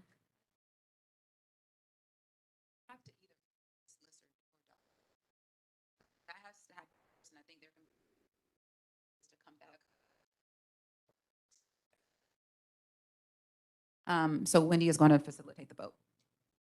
Just to be clear, Stephen has added that we could vote on this and then vote on a second motion to follow up with this, either to re-agendize or create a subcommittee or whatever you want. Yes. Okay. Yes. the room. So this is, I'm understanding this is a motion that was put forward to request more data. Is there a timeline with it, or we're just submitting a motion with no timeline, or how is that working? Do we know? There was not a timeline included in the original motion. And right now, we're still waiting on more data that we've requested and have not received. There are some pending data requests. How yes. long have we been waiting on the other data? There are a number of pieces of data that we are waiting on either in its entirety or partially. It's been partially completed. I will say I'm actually going to report on this later in this meeting. There has been tremendous movement over the last 3 weeks in providing some of that long-awaited data that I think is attributable to the new leadership team.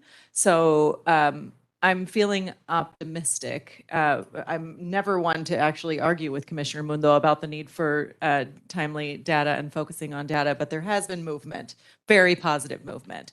So there are outlying requests, and actually what Commissioner Mundo suggested about putting together kind of a very specific list of those is something staff is working on. So if you chose to delegate this to a small group of commissioners, we certainly could do that along with this request. Okay, thank you. And I will, I'm not going to read the whole list, but I will clarify what we're voting on before we do that for you, Commissioner Canales, and the rest of the group. Yes? I'm looking at Sarah and Donisha. The number is low. The question was about outstanding data requests. It's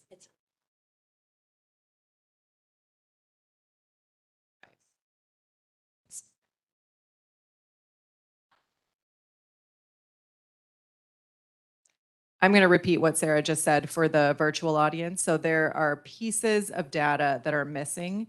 We have had a recent influx of response to our data requests. So most of the requests are at least partially fulfilled. In fact, we're very close to saying that all of the requests are at least partially fulfilled.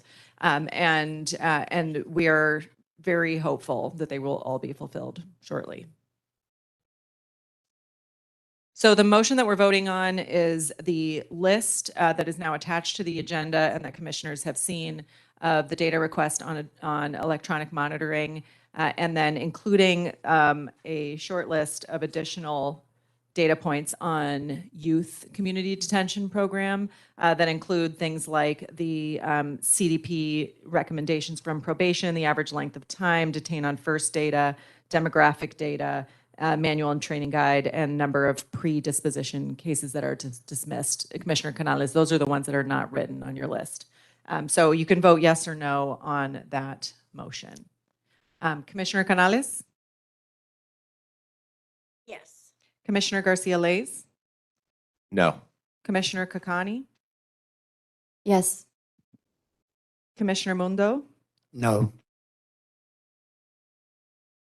Commissioner Terry? No. And Commissioner Jackson? Okay, so the motion fails. Okay, thank you guys for that exercise. We are moving on. Actually, we're going to excuse the presenter. Oh, no. There's more discussion. Is there more discussion on this item? I don't want to close things. In this moment? Yes? Okay. Volunteers for the subcommittee?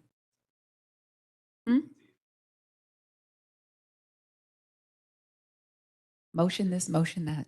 Okay.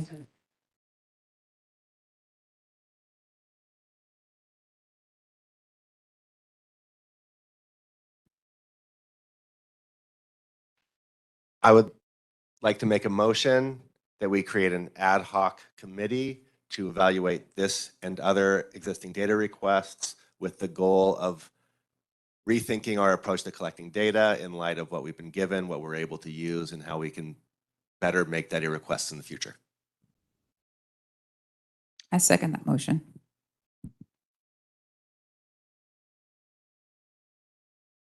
Discussion? Commissioners?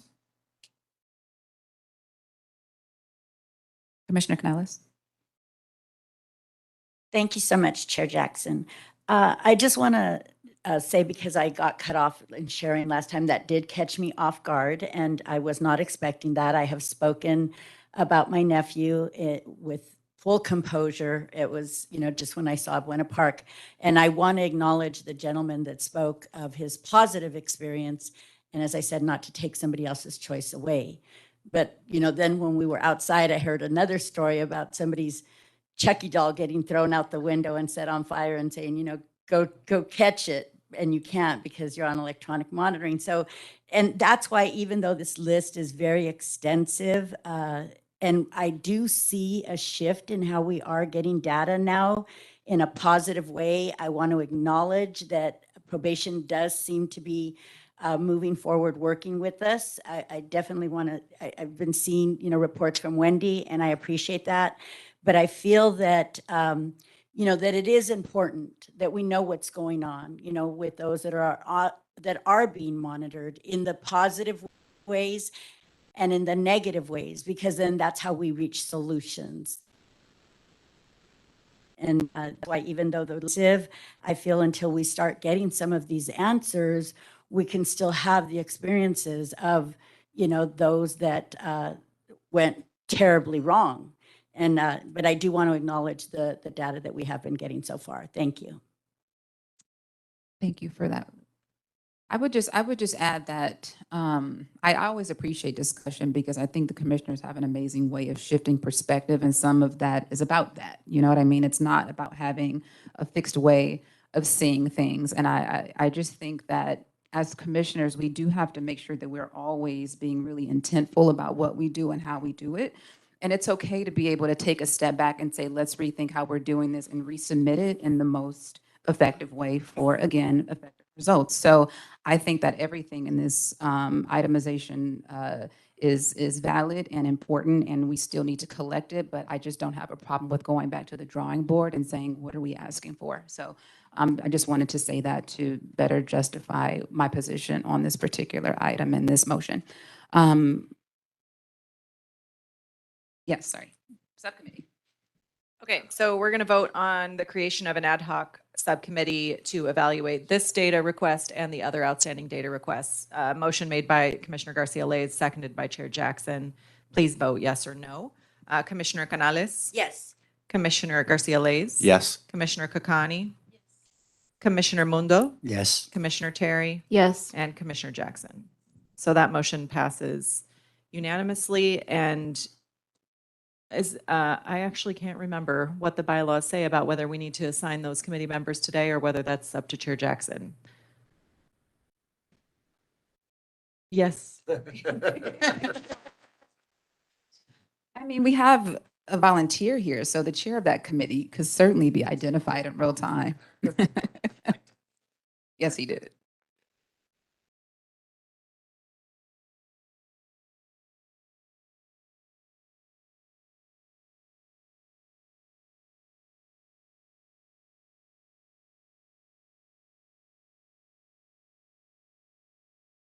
Commissioner Terry. Just while we're waiting on clarity on that, I think my only comment in relation to outcomes is that I think the data we're requesting is sharing a lot about the process, who, what, when, and all of that.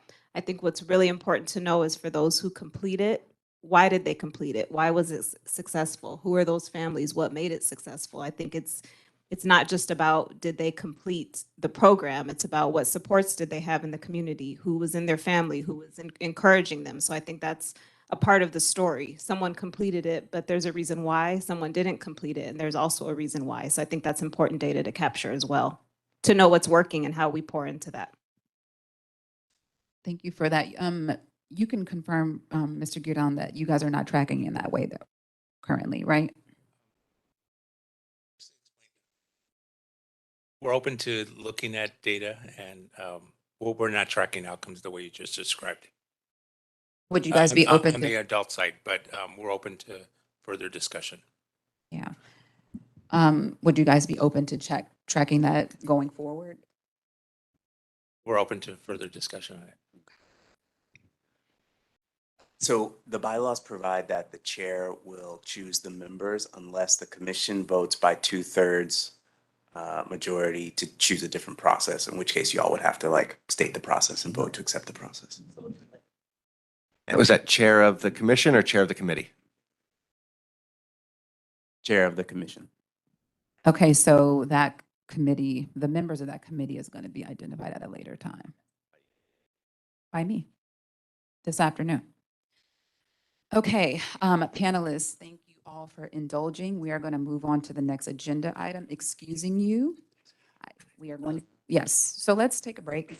Sometimes we just power through these things. They're 4 hours long now. Let's take a 15-minute break.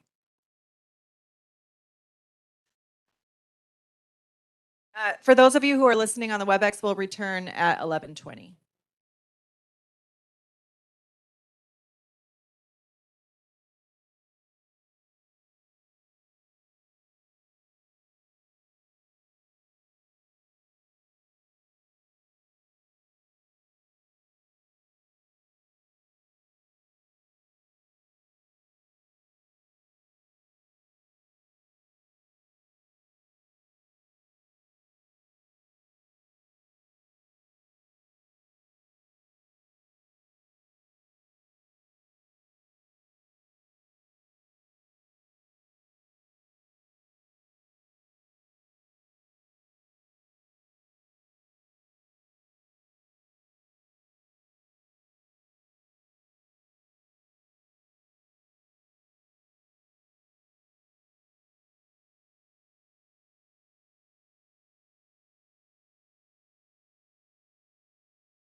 where we will discuss and take appropriate action on a report from the Los Angeles County Office of Inspector General on the movement of youth from Barry J.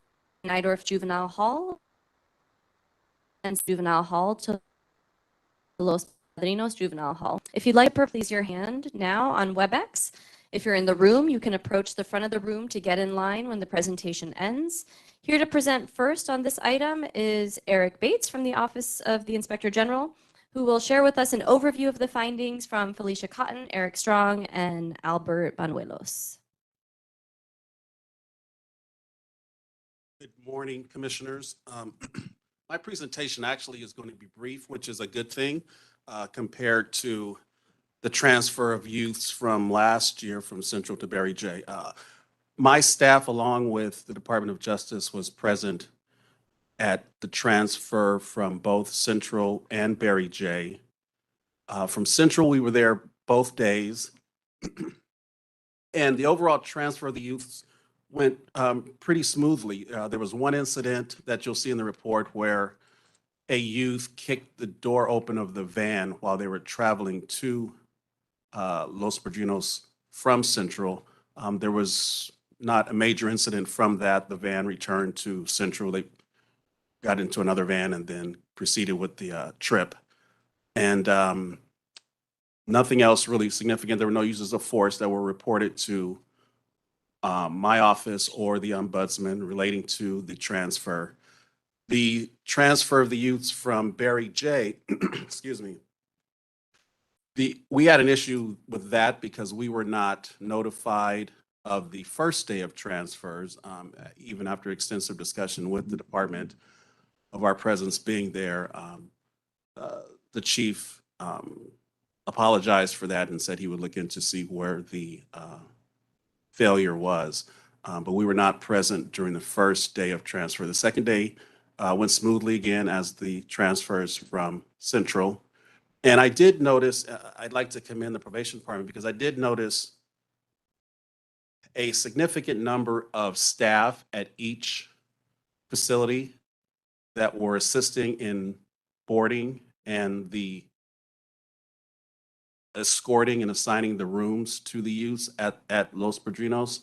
And I think it was important for them to be there because I think it provided a wealth of experience by the staff. Their staff, senior staff there, pulled from all over the county, as I'm told, to be present during the transfer. And I think that was important because I think it helped look and see if there were potential issues that were developing. It probably helped address issues that did come up, and you had a wealth of experience as opposed to just a small amount of staff there who may have normally been involved. And as I said, it was a drastic change from the transfer of youth from Central to Barry J a year ago. That was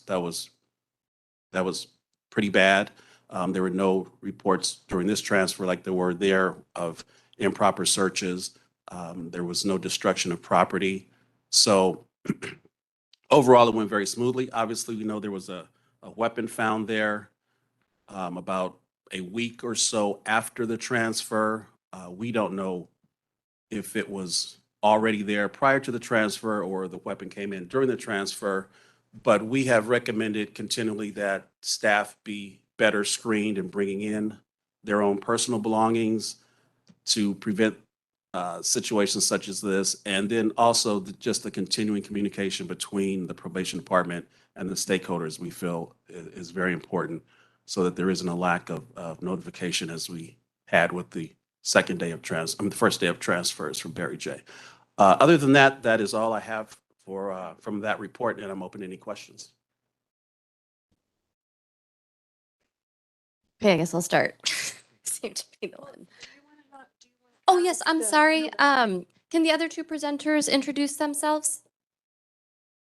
Yes, good morning. Can you hear me? Excellent, thank you. My name is Albert Banuelos. I am the newly appointed superintendent of Los Padrinos Juvenile Hall. Thank you for being here. Good morning. My name is Eric Strong, and I am the Chief Safety and Security Officer. I have been with probation probably about a month now. So I'm happy to be here and looking forward to making progress along this road. Okay, so I'm just going to start with a few questions related to your report, Mr. Bates. Um, just starting with the issue of notification, and that there was a failure to provide the OIG with notification that young people were being moved, I think, that first group. Just wondering if we discovered what the issue was so that we can make sure it doesn't happen again. No, I have not been told what the issue was or where the failure occurred. But I'm looking forward to hearing what the chief finds out. But no, I don't know where it happened. And going forward, is that who's responsible? I guess I know it's like the probation department as a whole, but is there one person or like, is there an individual from whom that information comes from? Like, would it be Mr. Banuelos? Would it be, I don't know. Who would it come from if you know? I don't know if there's a normal process as to where it would come from in our discussions, and hopefully there's not going to be many more transfers of the youth. But we were informed by county council of the moves. We were informed that morning of when exactly that day was going to happen. And then on this first day of the Barry J move, county council wasn't even informed. So it was not the person that was previously informing me to blame. They weren't informed. So it was somewhere in the probation department, someone dropped the ball, and I'll just wait for the chief to provide an explanation for it. Okay. Adding to the list of questions. Then related to the discovery of the firearm at Los Padrinos, you noted in here that, right, there's some concern about the lack of screening of staff and staff belongings and how that continues to be a concern. You know, I remember at our last POC meeting, I believe it was Mr. Wood who assured us that there was all sorts of screening and of staff and that, you know, essentially there was, you know, that my question, I don't know, maybe weren't being asked, but if you could explain a little bit more about your concern about the lack of screening of staff and staff belongings, and if that continues to be an issue or if that was more connected to like a historical issue. That was more connected to a historical issue at the time that report was written. And we have Mr. Strong here who can better address the specific things that are happening now.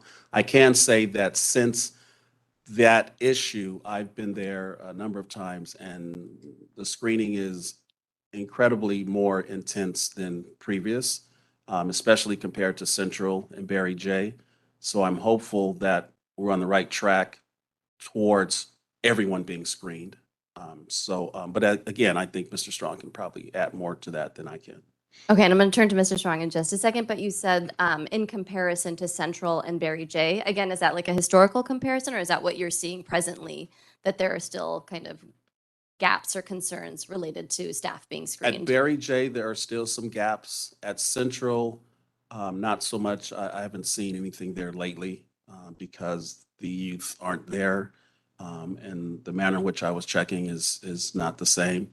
But we did see a situation not too long ago at Barry J that is a little troubling that Mr. Strong is aware of and is addressing.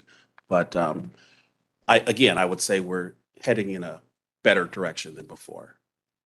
Are you able to speak to what that issue was? Not at this point. It's Okay. under investigation, so I right. don't want to hammer that. I guess, and Mr. Strong, if you wanted to share kind of how this concern is being addressed. Yeah, so there's a lot of things that we are looking at to enhance security, to prevent contraband from coming in, both from external sources as well as internal sources.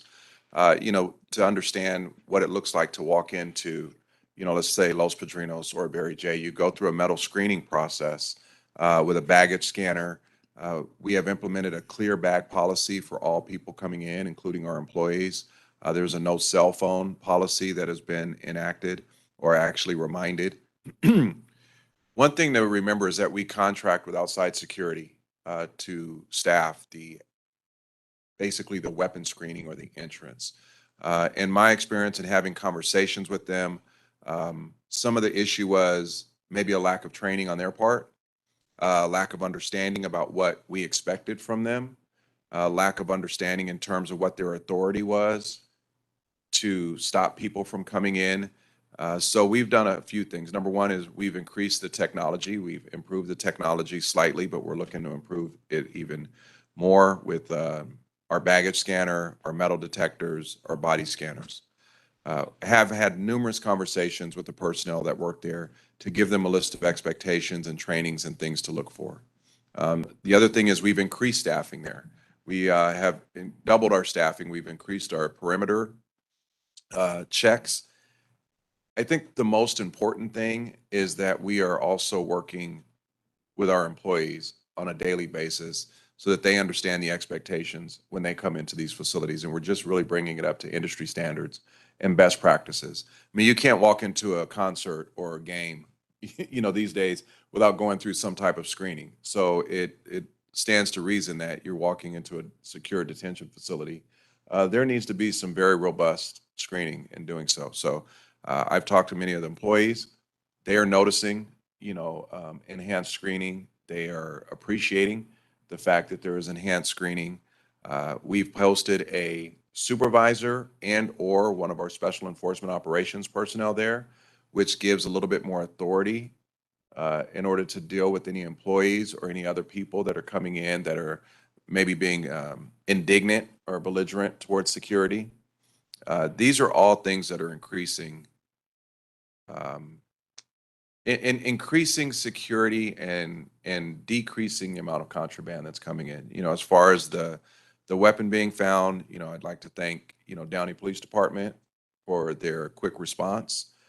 They responded and handled the matter in a very professional way. I mean, it obviously is a crime. So that investigation is being handled. It's an ongoing investigation, so we don't have any other information that we can share at that time. But again, we are handling these things and we're taking them very seriously. And is your work connected to all of the facilities or really just LP? I feel like it's just LP, but it is connected to all of them. Yes, I was at Barry J. Nydorf just a couple of days ago, and pretty much reviewing particularly their entrance, and again, having those conversations with the security personnel, making sure that there's supervision there, making sure that they understand the absolute expectations. And I noticed some very, it was pretty robust screening for me to get in. And there were also our SEO personnel that are staffing these doors as well. So it will be for all facilities. We're moving in that direction. And for the supervisor SEO who's kind of like staffing or supporting the outside contractor, are they there all day or what are their hours? Is it just like during shift change? So there is a supervisor there specifically for shift change. That is the high traffic time.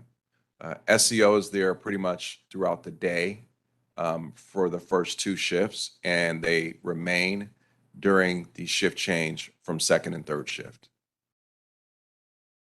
And let me add too that there's additional staffing there on the weekends when there's visiting. And then my last question was related to the assessment of the transfer section, where probation reported that the transfer of youths did not negatively impact education and programming as the transfers occurred essentially after class had ended. So I'm assuming that it wasn't impacted, for example, if they were coming from Central or Barry J on that side.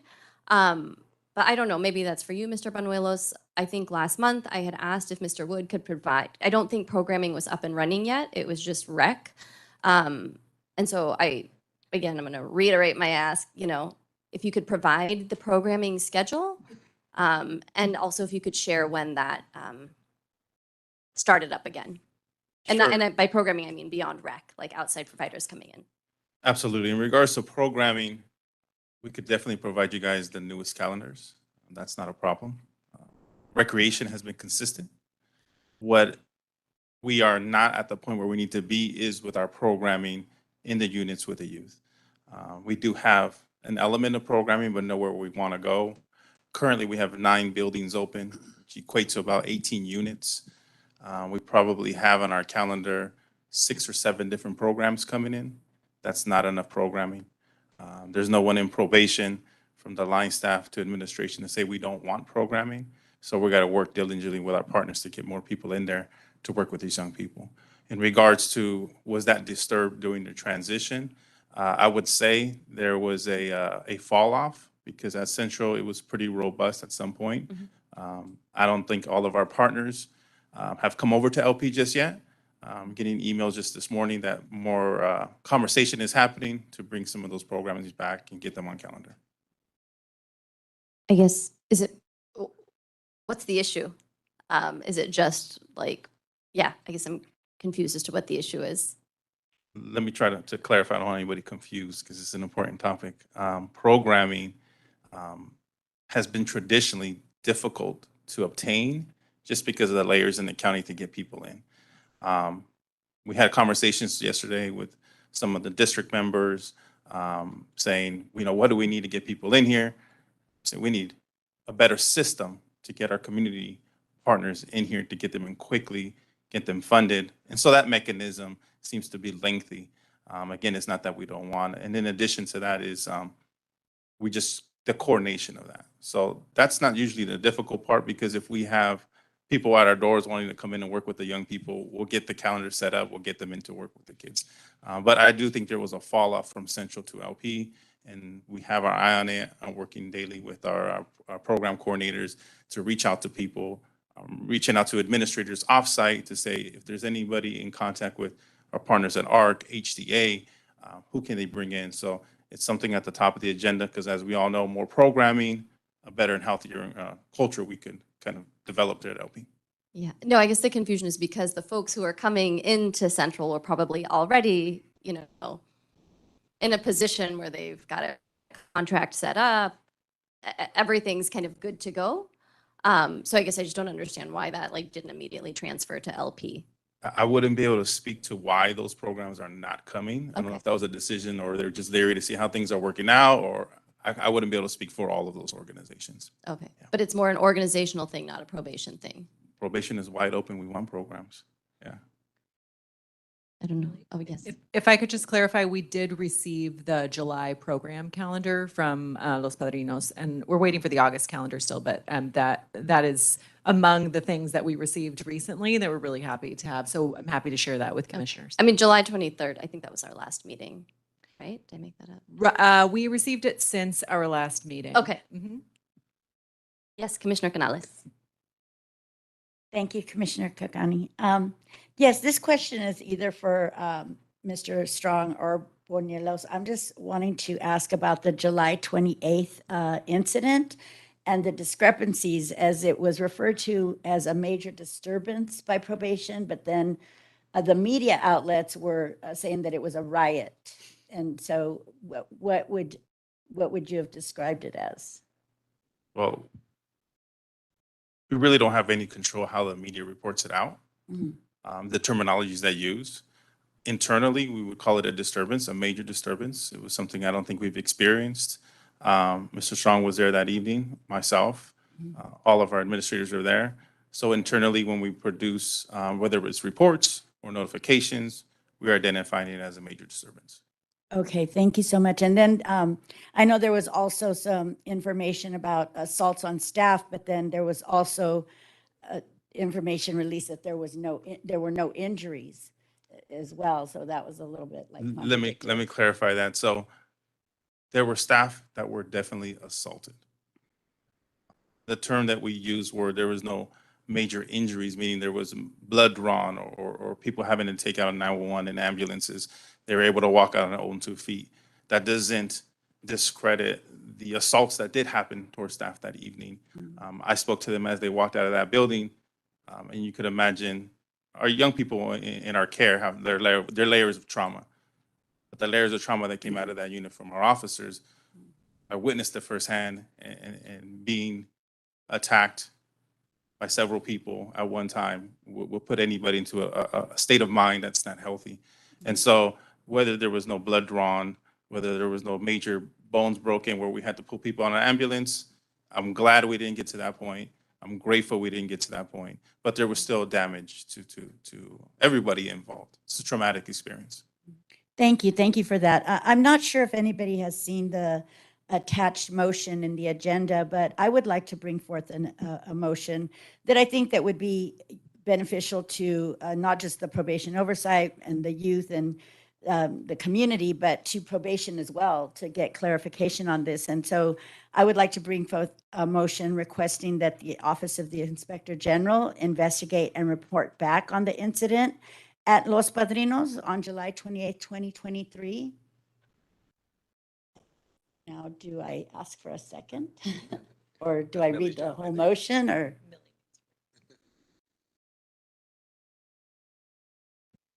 I would suggest for ease of order that we do discussion first, but it is ultimately up to you all. Oh. We do need a second.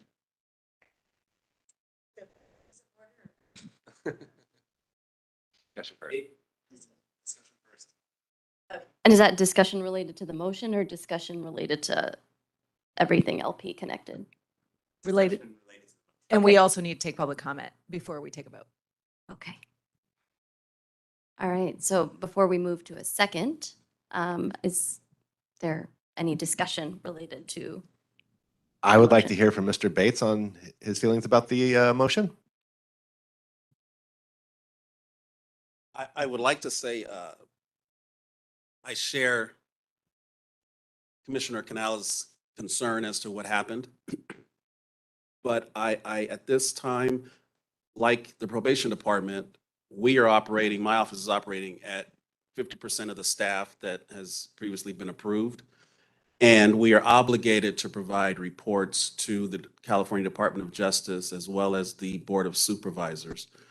So as much as I would like to take on the task of providing a report relating to that issue, as you see, we take our reports very seriously. We make sure they're fact-based, researched, and comprehensive. And to do that for an independent request like this is more than what my staff at this point can handle.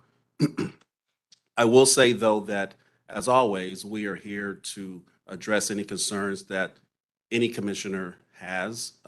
My staff and myself are consistently in the facilities. So if there is a concern that comes to your attention, please let me know and we will respond to it.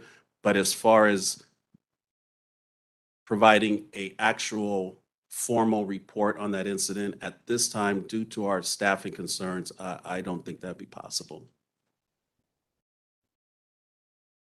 Thank you for that. Can I ask, you mentioned that you're working at 50% capacity. Is that because you have half that staff or because of call-outs? No call-outs. Fortunately, it's not due to call-outs. We've been approved for the positions, but my understanding they have not been provided, and that is above my pay grade as to the reasons. I just know that we do not have all the staff that we are supposed to have. Can I make a friendly amendment in my own motion? Okay. I would like to make a friendly amendment that along with this motion, that the Board of Supervisors also approve the budget to fulfill the remaining 50% so that you can be at 100% capacity in your position to carry on the inspections, because you have to turn over these reports to the DOJ and to the Board of Supervisors. So I would like to add in there that the Board of Supervisors immediately provide the budget and the remaining 50% staff, if I can. Does that sound friendly enough? Okay. Well, I don't even know if anyone's going to second it, but I'm on a roll here. So, and that's my motion. But then now we go to the. Is there any additional discussion, questions? I guess I'm curious. Is the OIG going to have to do reports on every single incident that occurs? And is it going to be different levels that we're going to request? Or I just assume somebody's doing some type of investigation on the incident already. Perhaps the department. And if they're doing it and share that, what they can, wouldn't it be more appropriate to ask the OIG to come in after they review the initial report by probation, if they do? Because institutions are difficult to run, and even the best run institution is going to have incidents. And I'm just kind of curious as to, is this going to be a pattern that every time there's an incident, we're going to need the OIG to involve themselves? I think I can address that from an operational standpoint. So this would be only the second time that the Probation Oversight Commission in 2.5 years has requested a specific investigation from the OIG. The first time was in regards to OC spray, where I wish I could remember the exact wording, but it was incidents in which the cause of the OC spray previous to the spray was something other than violence, and requesting that the OIG review the video of those cases. And then from the perspective of how the ordinance is written, that is exactly the way this was planned. So the Probation Oversight Commission has significant limitations on receiving confidential information. The Probation Oversight Commission is not allowed to meet in closed session, and therefore you cannot discuss as a group confidential information. There is no format for that, and not allowed to request or receive confidential information from the department. And it's listed in the ordinance that the plan is for the Probation Oversight Commission to, maybe Stephen could pull up the wording. I don't think it says instruct, but it's along those lines of request that OIG do the investigation for the Probation Oversight Commission and then report back, because Eric and his team can review confidential information. So that was always the plan, was that the OIG would be the investigative body. And I think what you're hearing is that that doesn't work when the OIG doesn't have the staff capacity to be able to do that. Is that a fair characterization, Mr. Bates? Yes, that's my understanding as well. Yes, thank you for your question, Commissioner Mundo, because in a perfect world, that would be good, right? To have everything with oversight.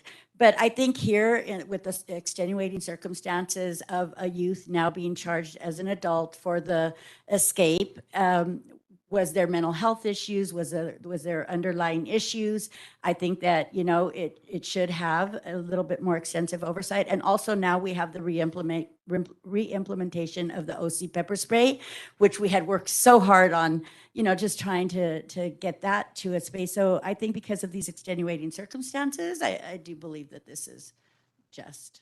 Oh, I agree 100%. I'm just wondering the extent of it, but would the OIG go into the specific details of a youth, or all, there were 6 or 7 youth and their independent cases and their emotional state? If, as a formal report, I doubt we would go into that detail unless it was relevant to some extent. It's not been, we've not used those parameters in previous reports. So, but I don't want to say that we would not look at that. If it was clearly a factor somehow in the situation, I think we would address that. But historically, since I've been here, we've not done that. And again, though, we're back to not being in a position at this point to even take that on. But as Commissioner Mundo said, I believe the department is doing an investigation, and that hopefully will provide some insight as to what happened and ways to prevent it from happening again. And of course, we will look at that report. And if I don't want to go off too far on a limb, but if there is something striking in that report, there may be something that we want to respond to. But again, I don't know what the probation department's report will ultimately say, but I do believe, and I don't want to speak for them, but I believe there is an investigation going on relating to it. I guess sorry, I just have one thing I wanted to lift up. I cannot remember if it was Mr. Strong or Mr. Banuelos who said that nothing of this nature has happened before. So I think that, warrants even like contemplating this motion, given that this is kind of a unique situation based on how it was relayed by Mr. Strong or Mr. Banuelos.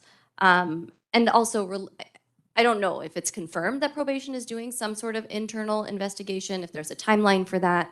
and if that report will be publicly shared or at least shared with the Probation Oversight Commission. So maybe those questions could be answered. So let me address a couple of things.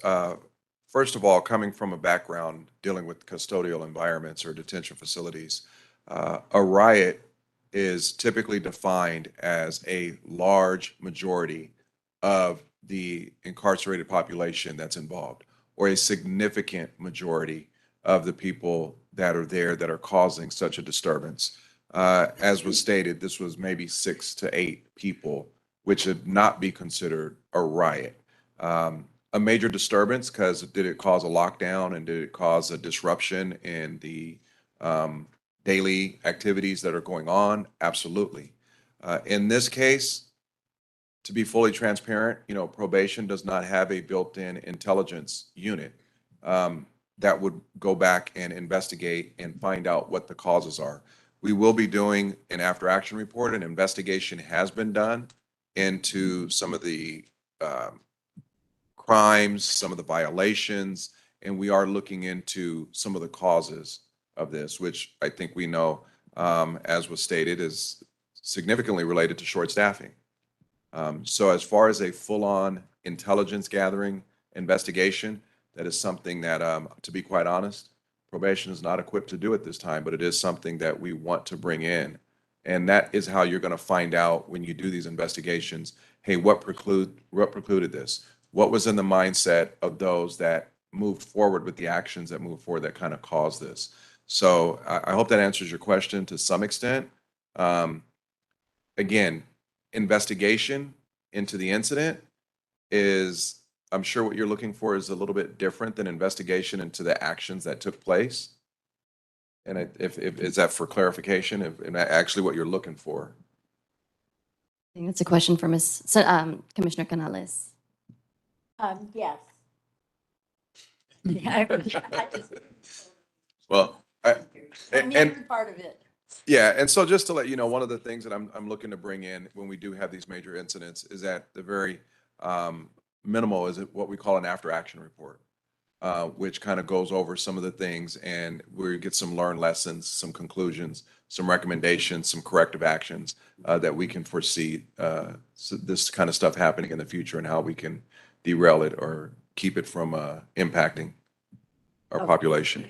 But they don't have capacity to everything. Commissioner, That's I the also, OIG. I think I was asking if probation, what the status was of them generating a report and sharing it with the POC or the public. I'd like to add something to what Mr. Strong was saying. So internally, we have a critical incident report process.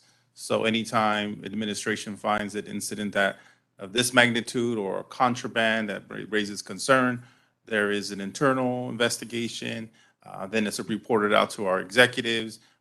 And that process is not only to identify where the problem was, but then learn from it as administration of what can we put in place to make sure it doesn't happen. So that's just part of a routine that will get done. Mr. Strong has brought up some great points of how extensively we should and maybe be going towards, but currently we will be doing the critical incident report later then. Wendy, I saw you wanted to share something. And then Well, I actually, now I have two questions. Mr. Bates, am I correct that you are invited to those critical incident report meetings, or were, or are, or sometimes are? We're invited to the meetings if there is, where it's determined whether or not an investigation will be conducted. We do see the critical incident reports. So in theory, if we did see one, such as on this event, and there were some glaring deficiencies, that would raise our antennas. So we are aware of them and are privy to those reports. But the meetings that we're a part of more specifically deal with whether or not incidents lead to investigations. Thank you. And then Administrative and criminal investigations. I just wanted to read what it says in the ordinance. Thank you, Ismail, for sending this. It says regarding right after the fact that we, the Probation Oversight Commission, cannot receive confidential data. It says the commission must use the staff of the OIG to undertake investigations and other commission activities that require access to confidential records. The commission shall direct, supervise, and evaluate all work performed by the Inspector General that is initiated by the commission. It's pretty straightforward. Thank you for that clarification. And I would like to move forward with my motion and with the friendly amendment. Are we still open for discussion? Who's in charge? You.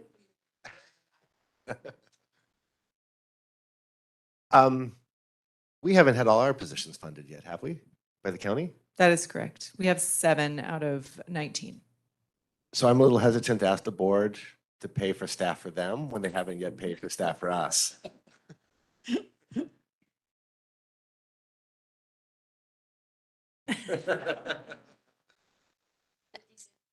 Any other discussion? Okay. Oh, And I would like to clarify something. I don't actually, now that I'm thinking, I don't know if it's a lack of board action as opposed to somewhere else in the process. So I don't want to put it on the board as possibly not. I believe the board has done what they're supposed to do. But again, I'm speaking out of place here. So.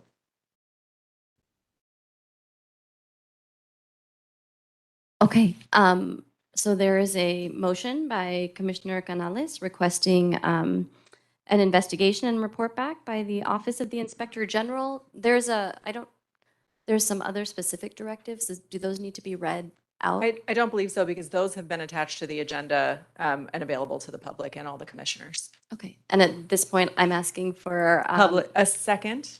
okay, first a second and then public comment? Correct. Okay. Is there a commissioner who is willing, interested in seconding this motion?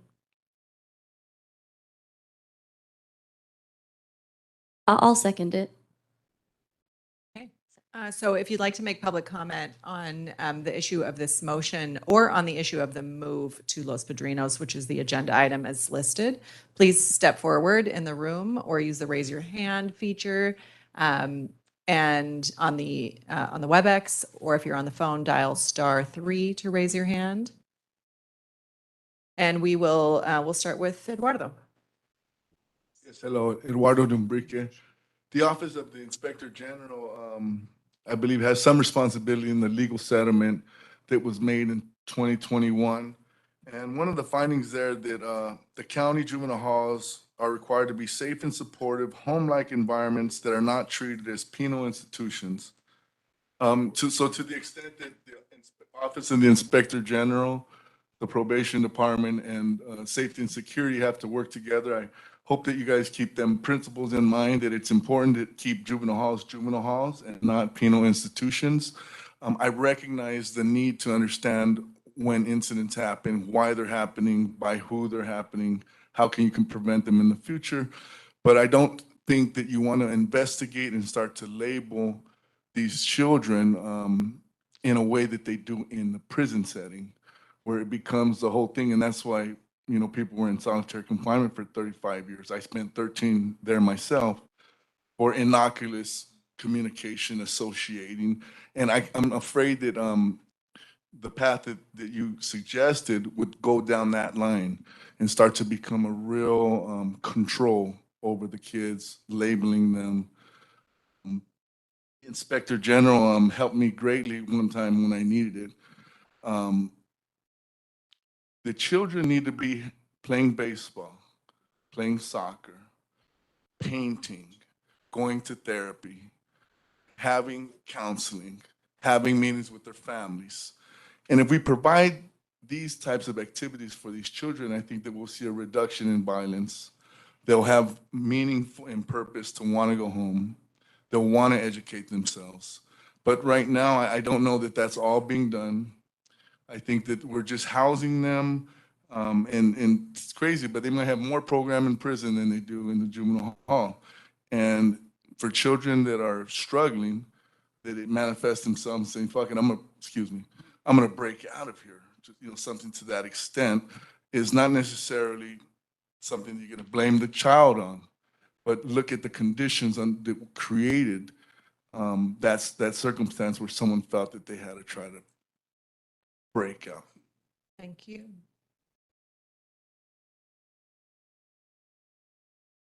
Hello, Robert Kirshner again. I'd like to commend Mr. Strong and Mr. Banuelos on their statements regarding the issues of riot versus disturbance and large disturbance. In my career, we didn't use the word riot. It was a no-no. So, and the fact that you are setting up some procedures that have lacked for many, many years. And my experiences of dealing with Los Padrinos back, well, prior to me retiring, so that was back in the 90s. I was really concerned about the statement that Commissioner say it again. Canali stated regarding the mental health of the 18-year-old that escaped. Once he escaped and he's over 18, he is an adult. He committed an adult crime, and the crime's going to be filed against him. His defense attorney can use any mental health issues as a defense for him. But these kids, children, they all deserve a chance. They all deserve to have the best recreation, the best education in a safe and secure environment. And when I say secure environment, I don't mean a prison environment. I mean an environment with lots of supervision and interaction with the staff and staff that really care about them. And I hope that probation will be tightening up their screening and selection process and hiring. And my last question is, since they're all peace officers under 830.5, do you have a place for the probation officers and staff to lock up their personal weapons before they go through screening at the facility? Is that a yes or no, maybe? Am I allowed to ask a question? I wasn't sure if I was allowed to answer. It's up to you. Well, my time's up. Yep, your time's up, but we can ask them to answer after. You can ask them to answer now. You're the boss. Perhaps we can answer after when Okay. there's final discussion before the vote. Okay. Okay, thanks. Thomas? Again, I just had a few questions about the searches part. I responded to the incident. I drove about an hour, 15 minutes to get there because we got the call for everybody to show up. And I noticed the security was pretty tight. Everybody turn in your cell phones, go back to your car if you have it, for some. But as I sat there in a little area and watched directors and some supervisors come in, they're on their phones. Okay, so what allows them to enter with their phones and their stuff, and the officers are in there on lockdown 24 hours, family watching on the news of all this craziness going on. They don't know what's really happened. They don't know the difference between a riot and a major disturbance. They just know their family is in there and they want to know what's going on, but they can't get in contact with them. But the directors can. The directors can get hold of their family. So I just want to see the fairness of it. If we're going to take the cell phones, you take it from everybody. Nobody should be able to walk in with it, and not just certain people. And as far as the kids, I actually worked with 3 of them. And we could say mental health, but those guys are really smart. Really smart. They're sophisticated. One of the guys that was involved actually did the same thing at our camp. We was able to stop it, but he did the same thing at our camp. So we may not be able to call it a riot or major disturbance, but it was an organized attack. That's what I would call it. Because I talked to the officers that work there. I know these kids. I knew them personally. I worked with them face to face, one-on-one myself. Organized it. It was a plan for an escape. And that's what it was, an organized attack. So, we really need to look at how we're going to do this safety thing and thank God the chief brought back pepper spray. I know you guys hate that, but thank God they brought that back. And we need to work on a way to somehow keep it, or at least have it in the area. So if approximately 13, not 6 or 8, but approximately 13 kids do that again, we can stop it before it gets out of hand. Thank you, Thomas.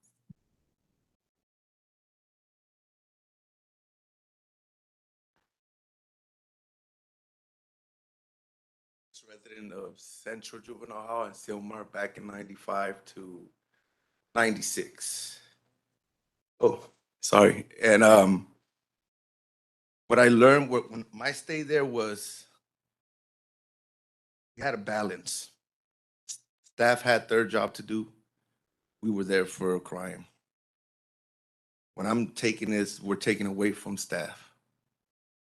And you're giving power to the, when I was there, it was wards. And we give too much power to a ward or too much power to the staff, it's gonna take the balance off of it. I believe we should have some type of balance in this. And I was involved in riots. I was involved in, when I was in CYA, I was involved in riots. I was stabbed in the side. And staff had controls. But what we had with staff was a communication line. It got to a point where I wanted a program when I wanted to do my program. And then you had the new guys coming in that wanted to destroy that program. But we will communicate with the staff. And like, hey, excuse my language, we gotta fuck up in the group. You know, and from what I'm taking now is we're taking that communication line from them to us. And you're allowing the wars to run the program. And at the end of that, it's gonna be nothing. I did close to 10 years and thank God I never went back again. But I had a good communication line because that man right there, he used to be my ex-pro officer in there. And when I came out of that jungle and came to the bigger jungle, he's the one that helped me. I didn't have programs like this to help me because of my commitment offense that I went to prison or to CYA for. And from what I'm taking from this is we're taking away from these people. And when you take away from them, you're taking away from us. Because now we can't reach out for help if we need help. Thank you. I really appreciate you coming today and sharing. It doesn't look like we have any other comments in the room, so we'll go to the virtual comments. Ismail, I'm just going to turn the mic over to you if that's, do you mind doing that? Oh, okay, we can do it that way. Looks like we're going to start with Aditi Sherakar.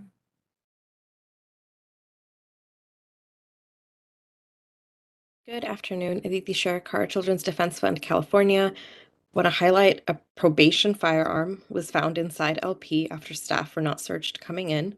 And I want everyone in that room to imagine if a young person who is out on probation was caught with a firearm, what would happen? The system's response would be the most punitive measures possible. But when it's probation, we can't even get a report from the OIG. The response is tepid at best. And we know if it was a young person, the entire weight of the system would come down on them. But this is a department that gets pass after pass after pass. So I'm not surprised, but I'm also enraged because how many chances are we going to give them when the youth in their wards in their ward get nothing? And we heard just now that the idea of an organized attack, I think the organized attack is actually orchestrated by every adult who's responsible for the safety of young people in LA County, because the adults that are responsible have been passing the buck or actively resisting reform or weaponizing bureaucracy to make sure that reform doesn't happen. And if we're going to be talking about who is under attack here, it's pretty clear that it's the young people. It's the young people that are suffering inside halls that have had no meaningful change from when they were found unsuitable to where they are now. And if we can't even get an investigation, if we can't even get a report, then I don't know how any of us can sit here and think that we're making progress. Thank you. Thank you, Aditi. Next up, we have a call-in user. You need to dial *6 on your phone to unmute yourself. Your call-in user number 22, and your number starts with 21.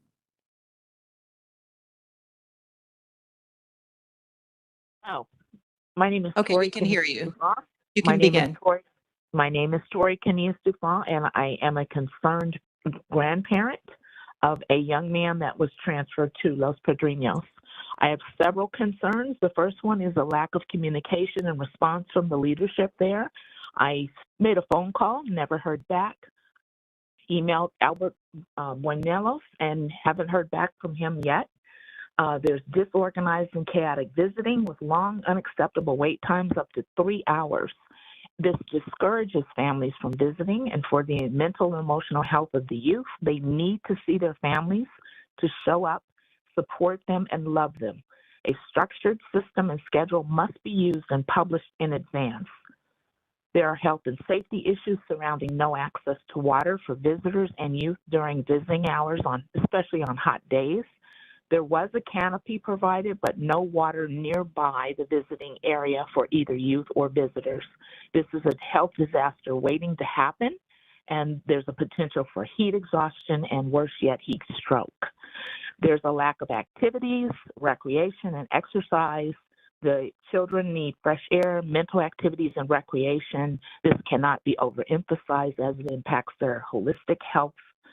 Boredom increases the chances of fights and disturbances or riots. There's inconsistent provision of daily education. The children are being given packets with no actual instruction. And then last but not least, there's a serious issue related to the access to legal representation. Lawyers are having to wait up to 3 to 4 hours to see their clients. No access leads to delayed due process. This is a violation of the 6th and 14th Amendment rights. Additional meeting rooms or other alternatives must be implemented immediately. Thank you. Thank you for calling. Also, a good reminder that those of you who submitted written comment on this item, the comments have been shared with the commissioners and are available attached to the agenda. And next up, we are going to Maureen Pacheco. Maureen, if you can unmute yourself.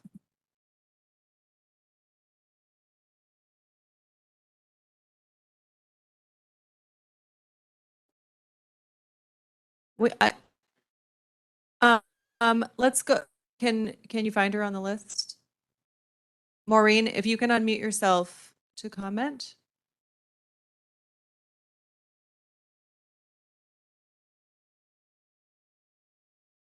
We can go to the next speaker and then come back to Maureen. If you could raise your hand again if you want to speak. We'll go to Tori.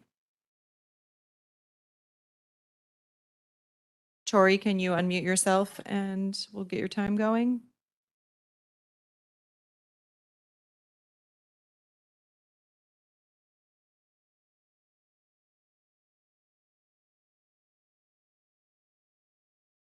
No?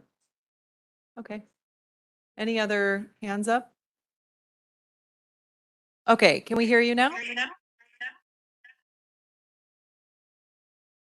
This is Tori, and I spoke already. Okay, great. Thank you.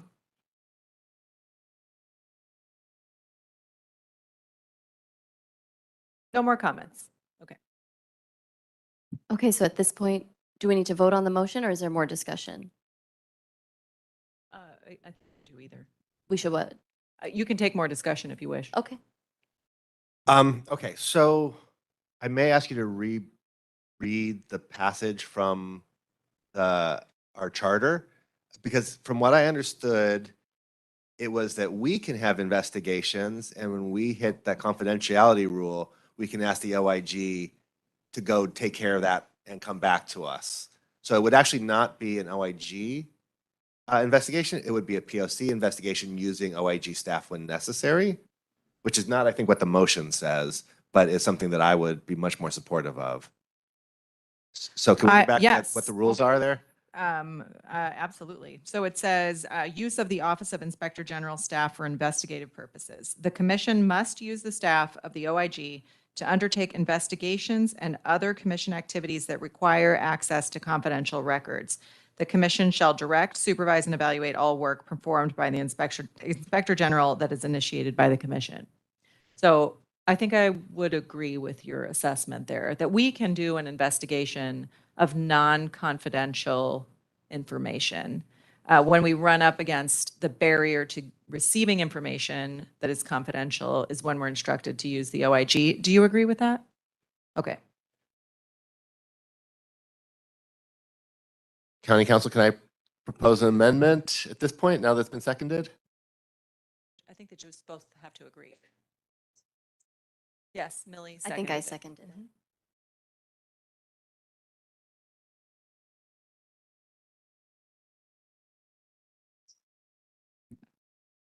So I believe what you would have to do is offer an amendment, and if it is accepted as friendly by the author and seconder, then you're good to go. If it's not, then I think we have to move forward to the vote and go from there. Agreed. Then I would like to propose, with the permission of the movement and second, that we redirect this motion to POC staff with the understanding that they will ask OAG to step in when necessary, and that the motion not include anything involving OIG's hiring processes or staffing or budgeting. It's up to you whether it's friendly or not. I'm your friend, but it's for you to decide whether or not it's friendly or not. I think both Commissioner Canales and I accept the friendly amendment. And so now perhaps Wendy, you support us with a vote. So the motion is actually attached to the agenda. It is a request for investigation of the incident of July 28th, which has now been changed for the POC staff to lead that investigation. So all the details are included in what's listed there. It's basically an investigation into what happened and what the results were and the characterization of the events that occurred, but it's pretty detailed document. Is that sufficient for you? It's fair, but is it directed to staff or the full support of the staff? I think it's being directed to staff. Okay, Commissioner Canales, Aye. Commissioner Garcia Leyes, Aye. Commissioner Kakani, Aye. Commissioner Mundo, Aye. Commissioner Terry, and Chair Jackson. Okay, that motion passes unanimously. Okay, so just go ahead, Mr. Bates. Yes, I want to just let the commission know that we will support any efforts needed down the road when it gets to that point. But again, I have to reiterate that we are not able to take on any investigative roles ourselves or to provide any reports relating to that incident. But we will help in any way necessary, as we're obligated to do if there is a point where it's needed. I understand the change in the motion to be that I'm responsible for conducting the investigation. And when I run up against something that is confidential, I need to call Eric. That's what everybody understands? Yes? Yes. Okay, great. Did you have something you wanted to share, Commissioner Terry, or ask? So we're done with the motion? I just had some follow-up questions. I think we're done with that motion. And so if there are any follow-up questions related to LP generally, this Yeah, would be the time. I think it was, you were going to answer a question I think someone had raised in the audience. I lost track of it now, so I wanted to make sure you had time to answer that. But also there were some reports around the visitation and some of the challenges folks were having. So I was wondering if you guys could speak to that. Had one more. Oh, and then what happened with the staff who was assaulted? What services or supports are offered to staff when that happens in this instance? Okay, let me make sure I cover all three in regards to the officers and their weapons. They're not allowed on the premises. So even our special enforcement officers who are typically armed in the field, they'll lock those in their vehicles and won't come in the facility. So we do have weapons lockers for any law enforcement coming in through intake so they can secure their weapons there.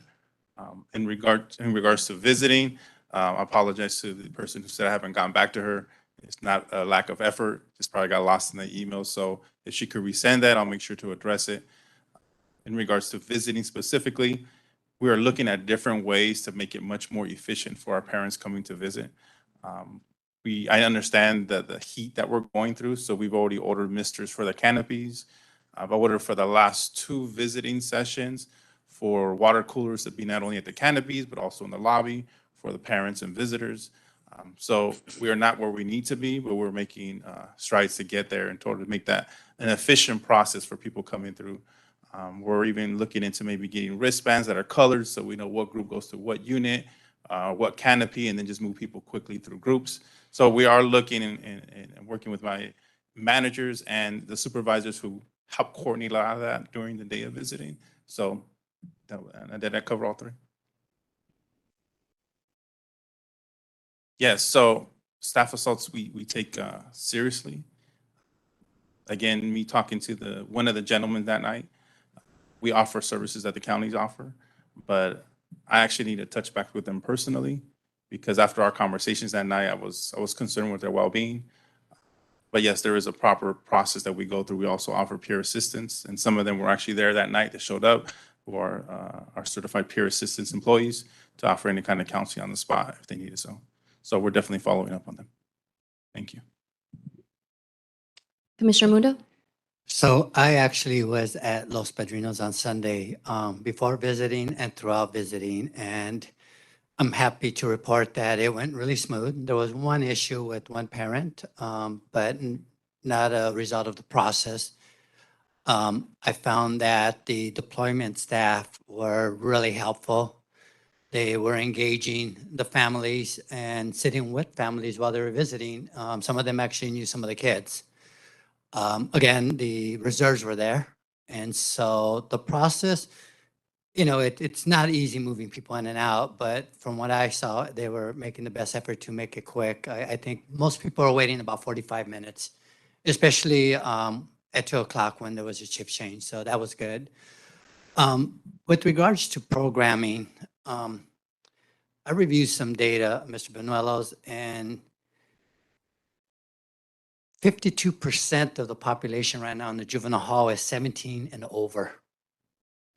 And there is a group, over 100 youth that have been in pre-dispo over 3 months, and 53 that have been in pre-dispo over 1 year, and about 17 that have been in pre-dispo over 2 years.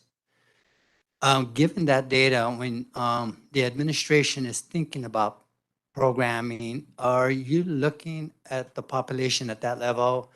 And if you are, would that include weekend programming? Because that was one of the main concerns that staff was sharing while I spoke to staff during my visit, is that on the weekends right now, it's pretty bare, and it's because there's no school. So the kids are pretty idle a lot, and there's only so much rec they can do.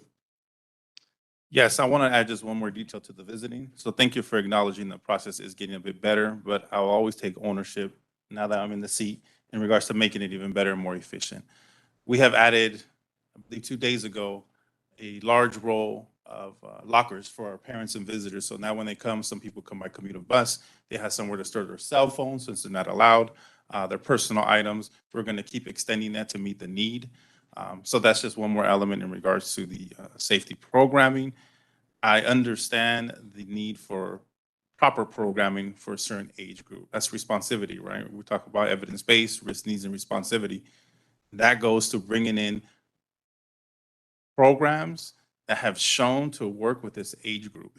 And if we get them in the doors, which we're all hoping as we talked about, we can get more, that we then do our self-assessments in regards to the young man to say, is this working for me? Is this something of interest? I know we tend to bombard our young people with surveys, just like we bombard people asking for data. So it is important.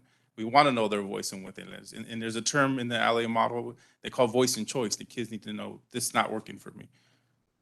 We had traditionally at times just put programs in to say we're putting programs in and never really reflected back on how those kids are responding to those programs. So as we move forward, we definitely want to engage them on the weekends because the weekends are vital.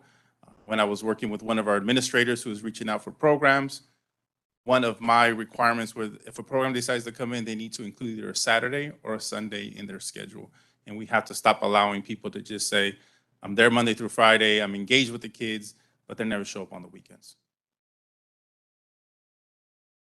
Commissioner Terry? Just as a follow-up to that, I think it was the last meeting where, or it was shared that there was maybe some preliminary discussions with youth and families about what types of services they wanted. So I don't know if there's been any follow-up on that. And in addition to books, I know there were some books that the youth requested, but there were maybe some challenges with getting them. So are there any updates from that or lessons we can learn from what the youth wanted at that point? So I wasn't involved in that particular conversation, but I can reach back to see who got that going and then follow up. So I actually saw a PowerPoint presentation by your colleague, Catherine Bay, which if we could share that with the commissioners, I'd love to do that. That's a result of a pretty in-depth survey she did with youth Yes. about the programming they wanted. So we'll add that to the list to follow up on. I don't see why she wouldn't want to share that. It was really smart. So No, and I think she's actually had that presentation in front of some other partners. So that would be great. So that we do have some information on that. I'd be happy to share it.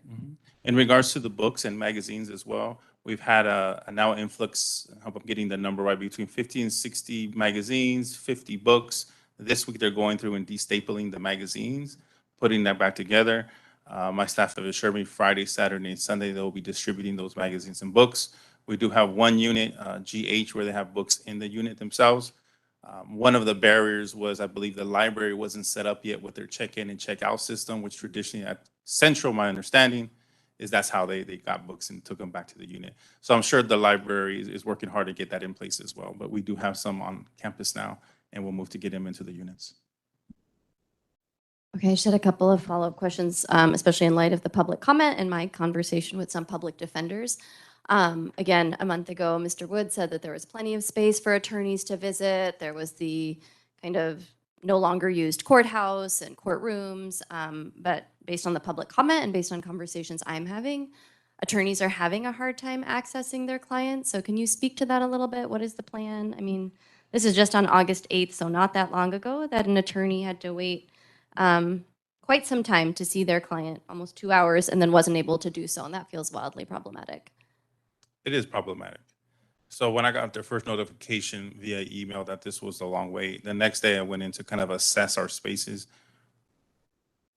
There are plenty of spaces on the plan in regards to the building, but a large part of that is not a secured area. Right? So the part that's secured that we could bring youth in and out so they can have meetings with their attorneys is much smaller. So what I'm currently doing is working with my management team to say, who needs to be in this area and who we could relocate in order to open up more spaces for our attorneys or visitors, special visits, and so forth. I just touched back yesterday to make sure that nobody was waiting in the lobby for an extensive amount of period of time. And I was assured that it was moving much quicker, but it doesn't eliminate the fact that we need to redesignate space in secure area for those type of visits. Okay. So is there a timeline for that? Just so we can expect a report back or report back to the public? I don't have a timeline, and the reason is I have to work with another partner agent or one of our partner agents, MSB, who controls the facility, work with them, see what they can designate. Also operationally, we have a chapel at LP. 20-some years ago when I was there, we used it for visiting. We're using it for different things today. So I have to look at all those operationally, and I don't want to commit to give you an answer next week when I won't have that answer. But I will make a commitment that when we have it arranged differently, and things are running smoothly, that I can come back and say, this is what we did and how we did it. Okay. And then just OC spray, I know, when the chief issued his statement and acknowledged that they were reinstating the use of OC spray, that it would be reviewed in the near future. I don't know what that means, what the plan is to review the use of OC spray. If you all are reviewing its current use, weekly use, what is the assessment that's happening right now as it relates to OC spray and ultimately phasing it out as was ordered by the board in 2019 or 2020? I don't have an assessment today for you with OC. We monitor OC deployment, as you guys probably know, through our PIN system. So we can go back and gather how many have been deployed since. Actually, that information was provided. I'm telling Great. you, we have been getting so much information. That information was provided, I want to say yesterday, and it is attached to the agenda under my report. The item number 7, is that correct? So we have the reports from the OC spray from, it's from July 24th through August 6th and includes post it being reissued at Los Padrinos. Okay. Sorry, I didn't see that when I looked yesterday. It was like last night that Okay. it was uploaded. You're forgiven completely. And then I guess, in terms of phase out, is there a plan? Are you all what is the plan, if there is one? I haven't been in discussions with the chief in regards to the phase out plan. And so I wouldn't want to speak on that topic until we have those discussions and maybe he has a plan in mind. So I wouldn't be able to speak on that topic. And then my last question is just related to staffing. Call-outs are still an issue? The word an issue probably has always been an issue, right? Okay. Have we improved?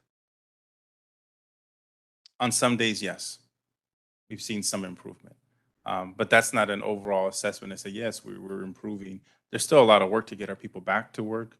I think as we move forward with an approach of taking security even at the front door that Mr. Strong has been instrumental in doing, that hopefully will, amongst other layers, that's not the only reason, but to showing our staff that we're taking their safety as well as the young people's safety serious at this institution, because contraband, whether that's illicit drugs, whether that's weapons, whether it's cell phones, those all lead to, at points, a problem, right? That staff have to deal with, that youth have to deal with, youth amongst youth amongst staff. So that dynamic, by increasing the level of security, we're hoping to start messaging to our staff that we're taking your safety and the youth safety seriously.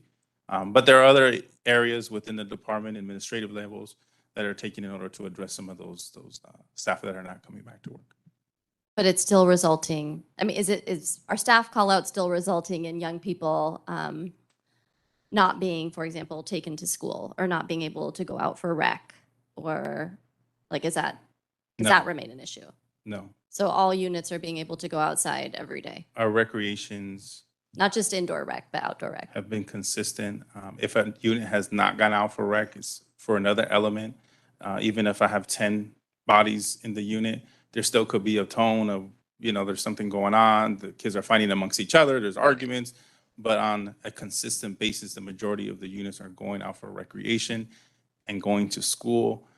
Huge improvement in our school, just our school movements. We have very invested staff of all ranks volunteering to be there just to get the kids to school and help with recreation. That speaks to their level of commitment, and I have not all their names in front of me, but they should be commended for saying, I want to help with the problem, and I'm going to help them go to school, and I'm going to help with recreation. So that element on the campus currently is something that's been a huge element to help us with our school and our recreation periods. I don't have any other further questions. Thank you. Something that's bothering me that Probation Officer Bell said, when they accidentally have their phones and they get to the institution, they have to go back out to the parking lot and leave them in the car. So there's no lockers, because with this heat, you can't be leaving your phones in the car because they could get damaged.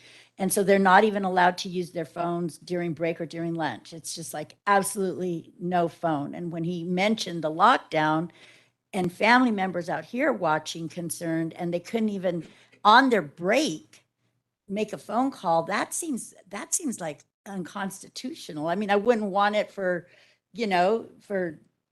anybody. So that did kind of strike me, but I would imagine it's not just at Los Padrinos, but it just got my attention that this is widespread, that maybe upon the entrance, there be some lockers installed so that staff could leave, their phones to use on breaks or lunch or something, because right now they have to leave them in the car. I'm wondering. That's a question and a statement all in one. I know it's a lot. Sorry. Right. So just to address that, this is something that if you go to any lock facility nationwide, this is an industry standard. I understand that it's new and it's being implemented in a new fashion, in a new way for probation, and it's a bit of a disturbance for the employees. But this is a policy that's been in place for a long time that quite honestly hasn't been adhered to. And now we're bringing in new ideas and new thoughts, and we're really trying to get up to what the current standard is. Again, I can speak from my own personal context, having worked for LA County Sheriff's Department for close to 30 years. Nobody brings their phone in. They don't even try to, because that's the standard. The clear bag policy was implemented over a decade ago in most of our custodial facilities, lock facilities, detention facilities, whatever we want to call them. The reality of it is it's a security problem. When there's a lockdown, they don't get a break. they don't get a lunch break to go to get to their phones to let their families know. So they're even if we're in a lockdown, and there was a locker, they wouldn't be able to get to them to go. But here's what staff and everybody should understand is that there are numbers that families can call. And we'll make sure that we do a better job of getting those phone numbers out to our main control, our movement control, our officer of the day. And there are also phones within the buildings that can be used. This is not something that is an abnormality. This is not something that's an anomaly in this profession. I think it's something that staff are not used to, and they have to get to an adjustment period. No, we're not trying to keep anybody from their family. There are ways and there are built-in protocols. And again, I can't reemphasize enough that this is an industry standard, and it's a best practice for safety and security. So unfortunately, with the heat, we can't control, the temperature out there. And I mean, if they put their phones under the seat or in a glove compartment or in a center console, I leave my phones there. And let me just also go back to the comment about other people are allowed to bring their phones in. Also, part of industry standard is that there are certain people that are allowed to bring their phones in for investigative purposes. It is not the masses. It is not the norm. In a facility like Los Padrinos that is open and wide open, it is necessary sometimes for directors or above to be able to call in to get notifications for expediency, for efficiency of communication when things are happening. So that's also part of, pretty much a standard protocol when you go elsewhere. Okay, thank you. I didn't realize it was industry standard.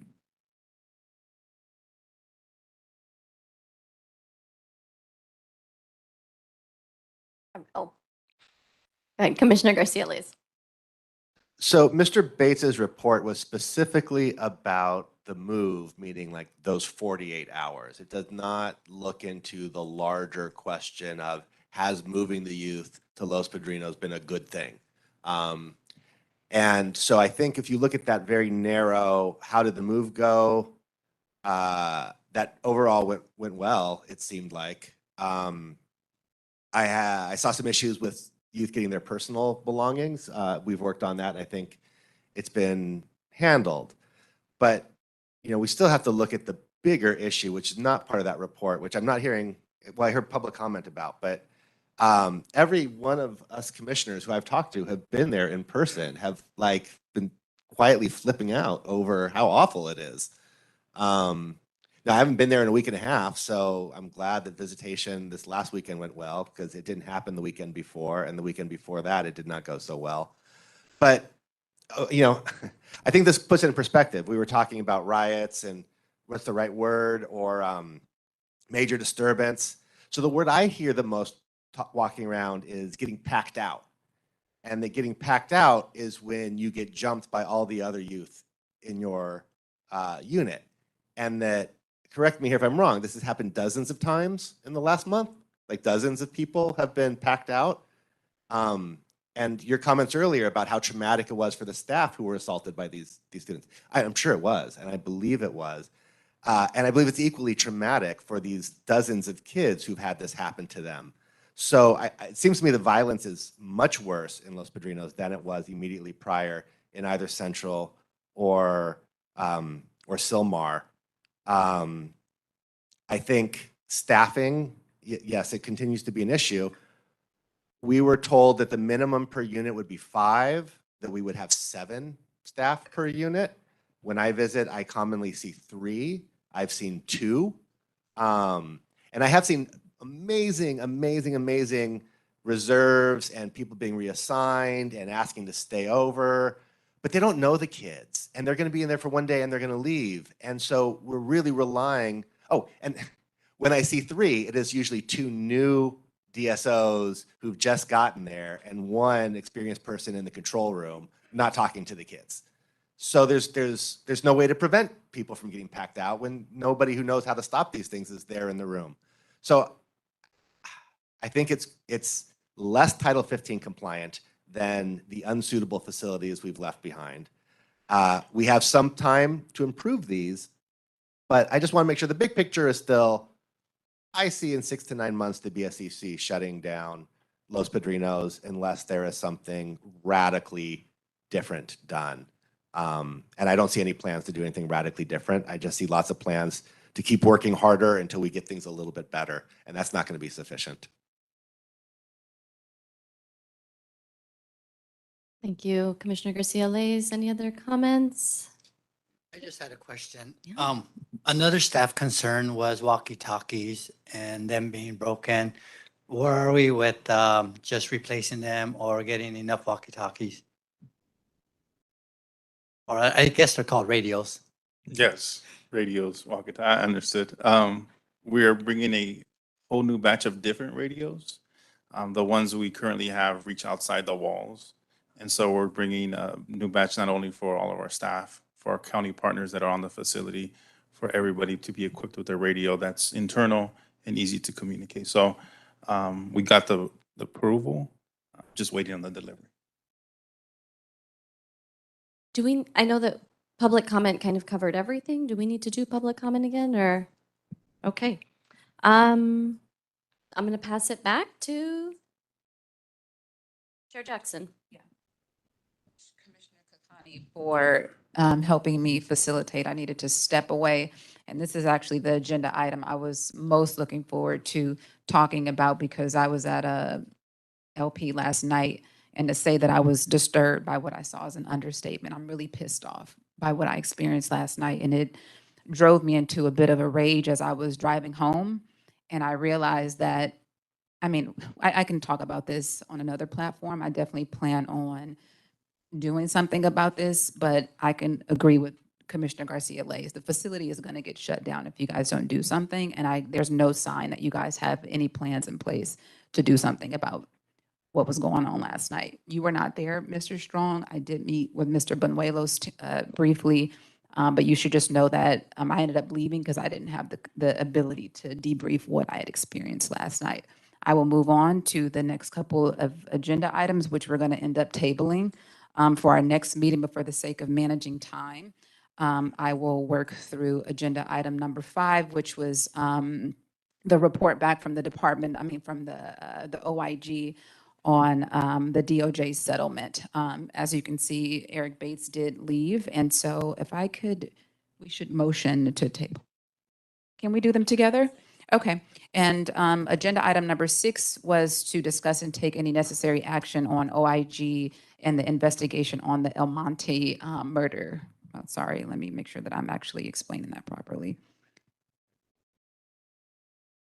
The OIG investigation into the probation department's role in supervising the person on probation who was accused of murdering 2 El Monte police officers last year. Very important detail, so sorry to rush that, but we're going to be tabling that as well. So commissioners, a motion please to push these matters to next meeting.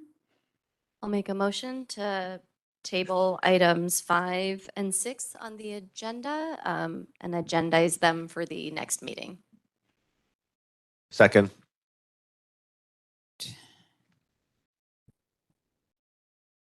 Any discussion? I presume there's no discussion. Okay, I'll call the vote to table these items. And just to be clear, OIG will be ready to present on all 3 of those items, including the El Monte incident report, which will be published between now and the next meeting. So they informed me of that. Okay, so we're voting to table items 5 and 6. Commissioner Canales? Commissioner Garcia-Leyes? Aye. Commissioner Kokani? Aye. Commissioner Mundo? Aye. Commissioner Terry? Aye. And Chair Jackson? Okay, so that passes unanimously to table those 2 items. Thank you. I just wanted to add, I forgot to mention a couple seconds ago that we do intend on hosting a town hall, so some of us commissioners can speak more,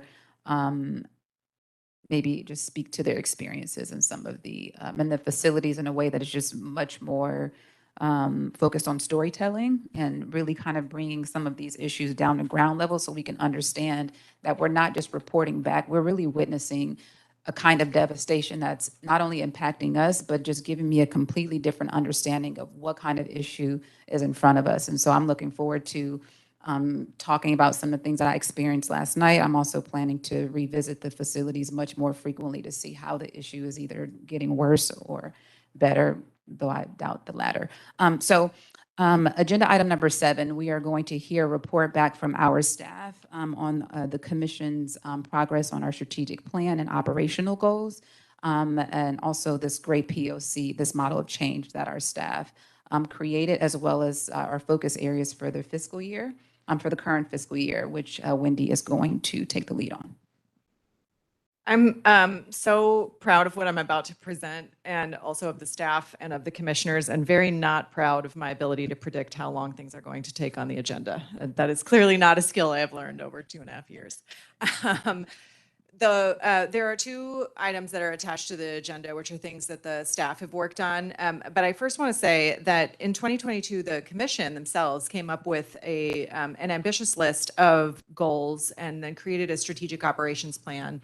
And those goals are, they're really straightforward. It was 4 buckets is what we called them: maintaining the low census, facilities, conditions, and closures, which included the phase out of OC spray, programs and services, and training and personnel management. In fact, we were able to separate all 93 of the PRIT reform priorities into those 4 buckets and progressed really well on those outcomes during the course of the first year of the commission. Commissioner Yamashiro, former commissioner on this commission, said to me at one point, I don't even remember if it was in a public meeting, that's great that we met all the benchmarks and the plans. Did anything change within the probation department? Very smart thing to say. And I think you heard it echoed. I heard Commissioner Garcia-Leyes and Commissioner Terry say it today. I also heard Supervisor Horvath say it at the board meeting on Tuesday when we were talking about contraband and substance use disorder treatment, which is that we must move the measurement of our success towards looking at outcomes. Are we actually moving the needle? Are we actually changing things? Are we, what are the factors we're trying to impact? Is it recidivism, for example? That's a good one. I mean, try to reduce the number of times people are rearrested, youth and adults. Is it outcomes such as completing your high school diploma, or being employed when you finish the INVEST program, or having a successful reentry after AB 109? There are so many outcomes that we could measure, we being the county, the Probation Oversight Commission, and the Probation Department. And so I'm excited about rethinking the way we plan our strategies as a commission and as the staff of the commission to focus on the actual change and measuring the actual change. So as a result of that, we worked together, and this was actually very much a team effort of the staff to come up with a concept of the model of change based on our learning over the last 2.5 years. It's something you have attached to the agenda. The commissioners have it in their packets. It is a visual representation of the items that we've looked at and how we found success. So I'm just going to run really quickly through one example, which is the citation diversion program, not to be confused with the CDP electronic monitoring program we were talking about today. Same acronym, totally different program. Citation diversion program was something that was created recently within the probation department with the end of juvenile traffic court that happened as a result of court reorganization, and is generally working with young people who have very minor infractions, tickets, citations, as compared to the young people we generally are talking about who are in our facilities. So there were a group of advocates, actually some of whom were involved in our meeting today, who came up with a report that they presented to this commission. That's number 1, awareness, so uncovering issues. So the issue was presented to the commission. The commission received and analyzed data from those advocates, the researchers, and then requested information from the department. And in receiving information from the department, found some very startling information about tens of thousands of open cases. And then did number 3, clarification, asking the tough questions. The commissioners had meetings with probation leadership in which they asked difficult questions about driver's license holds and the impacts, listened to people talk and then asked those questions, and then made recommendations. So this commission passed a resolution that was actually both to the Board of Supervisors and to the courts, which I then forwarded. So in addition, there was a lot of other work going on, advocates working in the background ground with their supervisors, the CEO's office coming out with a report that supported the findings in many ways. And then we got a call that the bench, in fact, had decided to end the program. So that goes into the 5, the decision makers act on recommendation. So in this case, it was the Superior Court who made the most significant decision, but then probation enacted that decision. And then number 6 is the enforcement. So to enforce and uplift success. So that change in the citation diversion program has led to many cases being diverted from probation to the Department of Youth Development. It's really a pretty exciting example of how this model of change worked. So that is exactly what we're hoping to do, is focus on looking through this funnel on some of the issues where we have not been successful at seeing the remarkable change or even incremental change. And so because of the capacity issues and wanting to be smart and wanting to not attempt to tackle everything, the POC staff put together a list of recommended 2023 to 2024 projects, which is also available on the agenda, and you have it in front of you. So this doesn't include everything I wish it did. It doesn't even include everything that was on the agenda today. But it is a way in which we can use our staff to move forward on this model of change. So there are a few things that we are required to do by law, by the Welfare and Institutions Code, most importantly, inspections and reporting. Reporting both to the BSCC, which is who we make our formal inspection report to, but more importantly to the Board of Supervisors. We are created as a commission of the Board of Supervisors, the eyes and ears of the Board of Supervisors, and focused on making sure that we are regularly communicating this. This is something that Supervisor Hahn asked us to change last year during our first annual inspection process, so that we are now reporting more regularly to the department on issues and getting responses. It's more of an iterative process. Then next is on use of force and OC spray phase out. That's a very important combination of items in the sense that there has been a recognition that OC spray is not the only use of force topic that merits discussion by or evaluation or analysis by the commission. And while we tabled the agenda item that contained that, I'm hopeful that the ad hoc committee actually can take on that request as well and then bring that back as a recommendation so that we can move from just evaluating OC spray and planning for OC spray phase out to looking at use of force in general. Then there is the issue of transparency and accountability with related to our dashboard.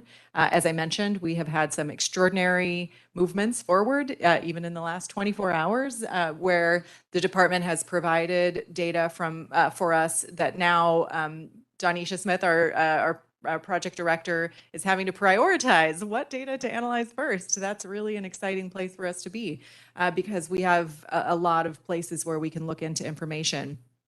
We continue to be interested and wanting to be responsive to the issue of sexual misconduct, focusing on the needs and desires of the young people, some of whom are now adults, many of whom are now adults, who were victims of that, of sexual misconduct and part of the allegations.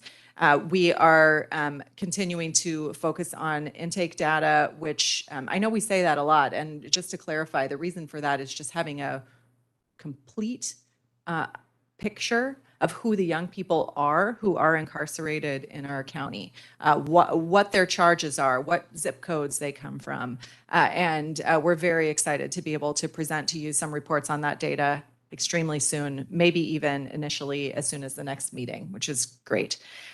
Programs and services. So programs and services is absolutely something that all of the supervisors have indicated is a priority for them. There are some that have very serious levels of priority. Most crucially the issue of substance use disorder, substance use treatment, harm prevention. It's something that you've heard Supervisor Barger talk about consistently about the treatment programs. Supervisor Solis and Hahn had a motion related to this, brought us to the board this week to discuss it. There have been programs that have been highly recommended, funded, put forward by Supervisors Mitchell and Horvath. It is a 5-person team over there on the board around programs and services. We intend to focus most particularly on the substance use disorder treatment, and that's Dr. Gongora's area of particular focus in this coming year.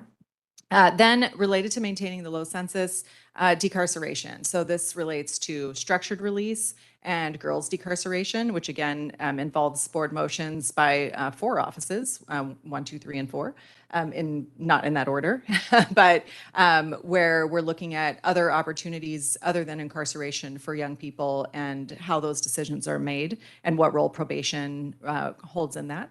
Policy and review and recommendations. We've been doing this with relationship to the grievance policy, but looking into a lot of other things. And then the 2 big ones. The 2 big ones are LA model implementation.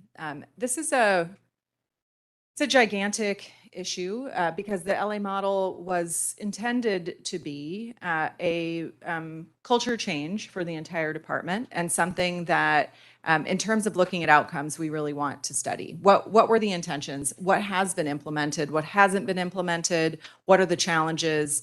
Does it work? What does that mean? So those are issues that Donisha will in particular be looking at. We're going to look at some other jurisdictions and get a sense of that. And then if the LA model is the plan, how do we staff it? The staffing issues are, I mean, we hear about it at every single meeting, every board meeting where probation is a topic, every Probation Oversight Commission meeting. Staffing is a crucial element. And so how do we make sure that the staff come to work and want to come to work and feel safe and supported and by us and by everyone? And also how are they in an environment where they have access to the training that they need, access to the tools that they need that they so often mention, and that they are able to be in the best place to provide the best services for young people. So it's a lot of things, but we are looking for your, I would like to say thoughts, although it is 12:57, your approval for these items and any of these items that you feel like we should not be paying attention to or glaringly missing from this list.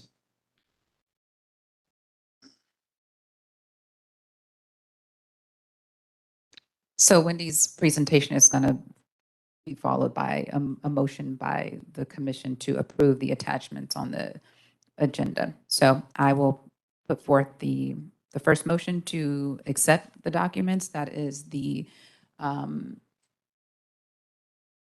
just want to make sure I get the name right. So the model for change, I got that, but then the 2023 and 2024 projects, simple title. Yeah, we're accepting. Seconded by Commissioner Canales. And a vote?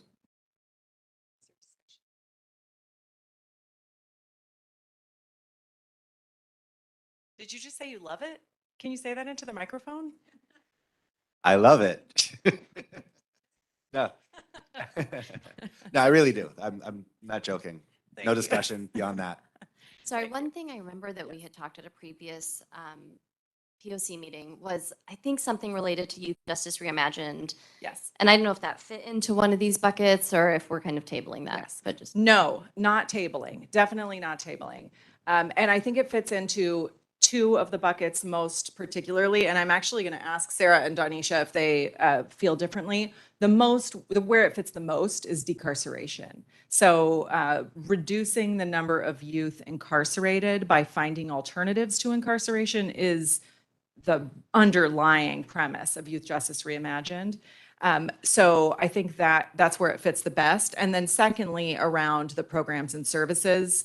So there are a lot of opportunities that have been growing, in particular because of the Department of Youth Development and the credible messengers and rethinking who's providing programs and how, that I think relate directly to the idea that re-examining who the experts in youth development are and who should be providing programs.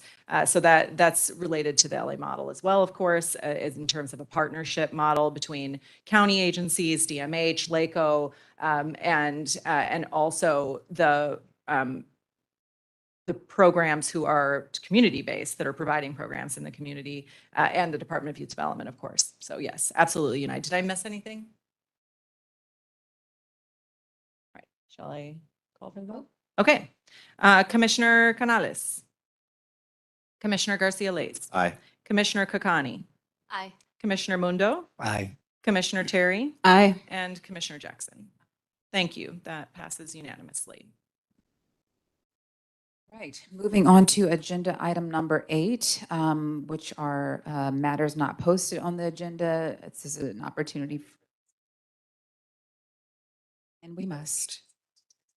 Okay, we need to do public comment for agenda item number 7.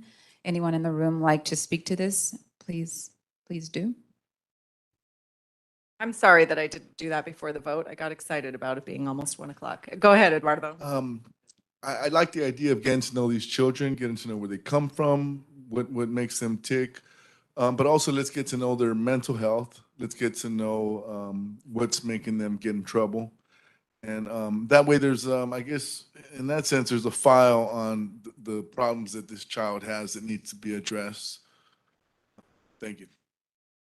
Thank you. And you'll be happy to know that Dr. Gongora, who I mentioned, is a veteran of the Department of Mental Health and has that as her background. So certainly within the programs and services, that is also our focus. Anything online?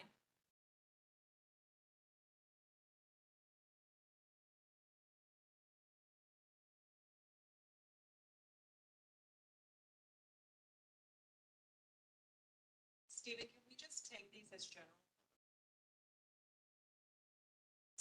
Speaker. We have people with their hands. Not during this item. Say ask. Okay. All right, so what are the names? Okay, Trey, we'd love to hear your public comment. If you can unmute yourself. Hear me now? Oh, that's weird. I can hear you, but really low. Yeah, you sounded real low too. Okay, we can hear you now. Okay, go ahead, Trey. Okay. Well, I just wanted to just real brief. I just wanted to just thank the commissioners for all the work you're doing.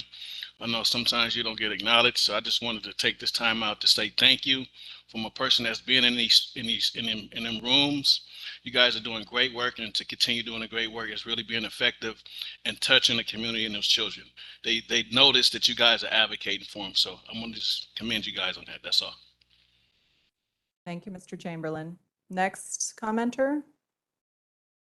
Oh, Maureen Pacheco. Okay, great. Maureen, you're unmuted. No, I'm sorry. That was a mistake. Okay, great. Thank you. Thank you all. Now back to matters not posted on the agenda. Commissioners, do you have any announcements or things you'd like to discuss at this time or have agendized for a future meeting?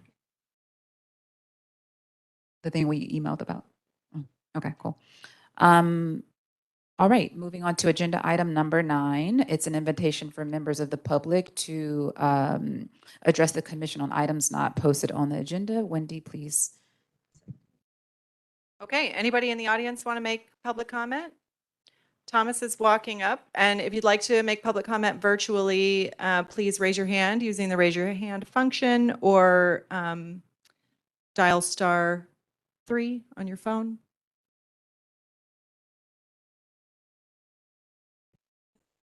Thank you. You're welcome. I just wanted to say, first off, what that guy was saying, I feel like it's a cop-out. There's another way for management to do what they want to do. But anyway, I know we always go back and forth. You know, I come up here at times like the angry probation officer, you know, always attacking. But I think today we heard some people that's not from probation. You know, one gentleman, the young man that was on the monitor thing as well, and another man who went through the system himself who had difference of opinions, who actually showed that they benefited from probation and what it had to offer. So I just wanted to say, that, there are people out there that benefit from this. I would ask for you guys to also look out for those as well. I know we bring in a lot of people and a lot of guests and stuff that share their negative experiences. There's people, as we saw today, that have positive experiences too. I just want you guys to really pay attention to that. Thank you. Thanks, Thomas. Anybody else want to make public comment in the room? Go ahead, Eduardo. Yes, Eduardo Dumbrique. I just wanted to point out section 1302 of the Title 15. And this would be the section defining developmental disabilities.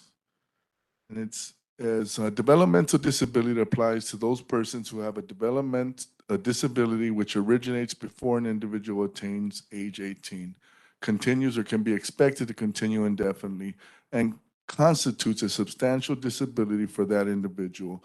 The term includes intellectual disability, cerebral palsy, epilepsy, and autism, as well as disabling conditions found to be closely related to intellectual disabilities or to require treatment similar to that for individuals with intellectual disabilities, but shall not include other disabilities that are solely physical in nature. I feel like juvenile justice is going in the direction of understanding developmental disabilities. And I just would like for everyone to keep that in mind as we move forward. Thank you.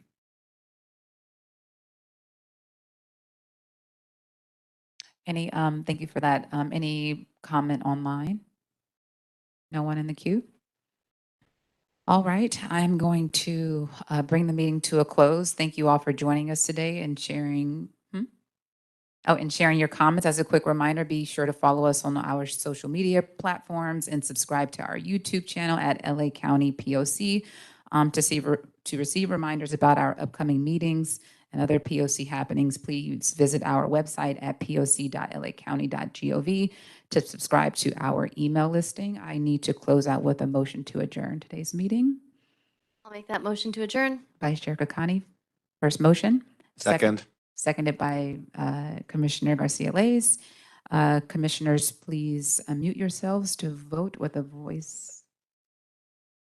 Oh, that's bad. All right. We just need to vote. Aye. Aye. Aye.